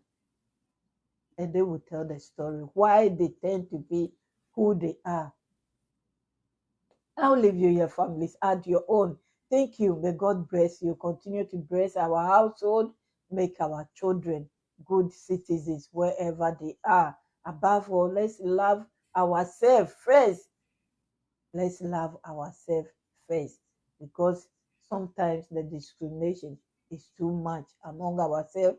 And when we call for unity, to not love ourselves, how can we unite? In these modern days, when I saw that title, that some in Ghana, some is a slave to other, I was like, yeah, I wasn't lying when I was telling you. Some time ago, there was a video that I said that in it. God bless you all, my families. Have a wonderful day and stay blessed. I can't wait to read from you, your experience in your country and everything. Thank you. God bless you all, my VIPs, my kings and queens, my returning families. Thank you, thank you, thank you so much. God bless you all. Credit to Faso 7 for sharing this with us. I'll be back with another news from Mali. It's about agriculture. I might add Burkina Faso and Mali together, or share the Mali one separately. See you soon. Bye-bye. The video is getting long. Oh, no. Yeah, that was great. Yeah, and that's why the Khrushchevism book is so important, right? Because I'm sure we've been trained in the West. All those kids are brainwashed. They're brainwashed. Look, they're wearing uniforms. Oh, my God. Right? Oh, my God. Well, that's why this book is so important, right? And that's why our membership is going over the Khrushchevism book so importantly, because what goes on with these young people being trained to be lovers of their homeland, to be part of a socialist movement, to build up a strong homeland against the imperialists. That is so important. And we have been inoculated against it so strongly by our deeply unhealthy society. It's a cookbook, the God that failed. So that's why we have to solidify against Khrushchevism. And we had a great meeting tonight. Great, our Wednesday recruitment check-in. We're organizationally moving in the right direction. So join CPI if you haven't become a member yet. Our membership is rising. I will finish this book on this channel. I'm at page 57 already. So hopefully soon I will read the rest of it, and then we can cut it as a regular, just audiobook. And, yeah, everyone, our community is awesome. We are there for each other. We are standing up against imperialism. We are fighting for justice. Thank you all for all the hard work that you have done, for being part of this community, for believing in our mission and not giving in. Dare to, wait. We have another question that has come in. John sent another question. Today was the 3rd anniversary of the murder of Dari Dugin. Actually, it was yesterday. It was the 19th, John. It was the 19th. And, I met Dari Dugin on a number of occasions. And, what was done to her was very, very horrendous. Very, very horrendous indeed. And I don't really want to say too much about that on here, honestly. Because, there's just a lot there. There's a lot there. And the rage that I feel at the people who celebrated her death, and the rage that I feel at the indifference that so many people had regarding her death. There's a lot wrapped up in that. So, I've certainly been retweeting the various posts. I know they've just unveiled a statue of her in Russia, which is very beautiful. That's really important. And, I can't really talk too much about that, John. I appreciate your super chat. And it is certainly a big deal to me, certainly to find out that this person that you met on a number of occasions, who was with you at the 2017 World Youth Festival in Russia, who you met on a number of occasions in Moscow, to hear that she was murdered in the brutal way that she was murdered is, think about that. And it's just not something I want to dwell too much on here, because I've got a lot of strong feelings about a lot of things that are tied in with that, right? When you know something, it's not simply a question of a historical event, right? I don't have the luxury of seeing that event, as just, like a historian might see it. There's a lot, I traveled over to Russia. I met her father on one occasion, and I, had my reputation destroyed because I met her father, and there's a lot wrapped up in that. So, but yes, you're right, John. Yesterday was the 3-year anniversary. The 19th was the 3-year anniversary of her death. So yeah, that's all I can say about that. But thank you, John, for bringing that up. I wish I could say more, but I have to show restraint on these streams to some degree. But thank you for bringing that up. And on that note, we are going to end the stream for tonight. But thank you, everybody. I'm going to put on the closing music, and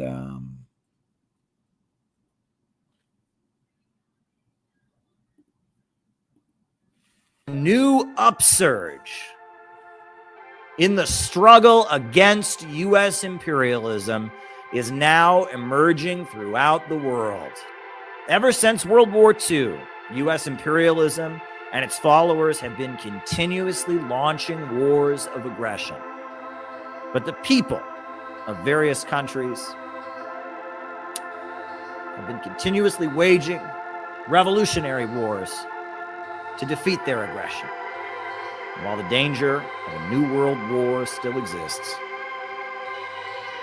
and the people of all countries must get prepared, revolution is the main trend in the world today.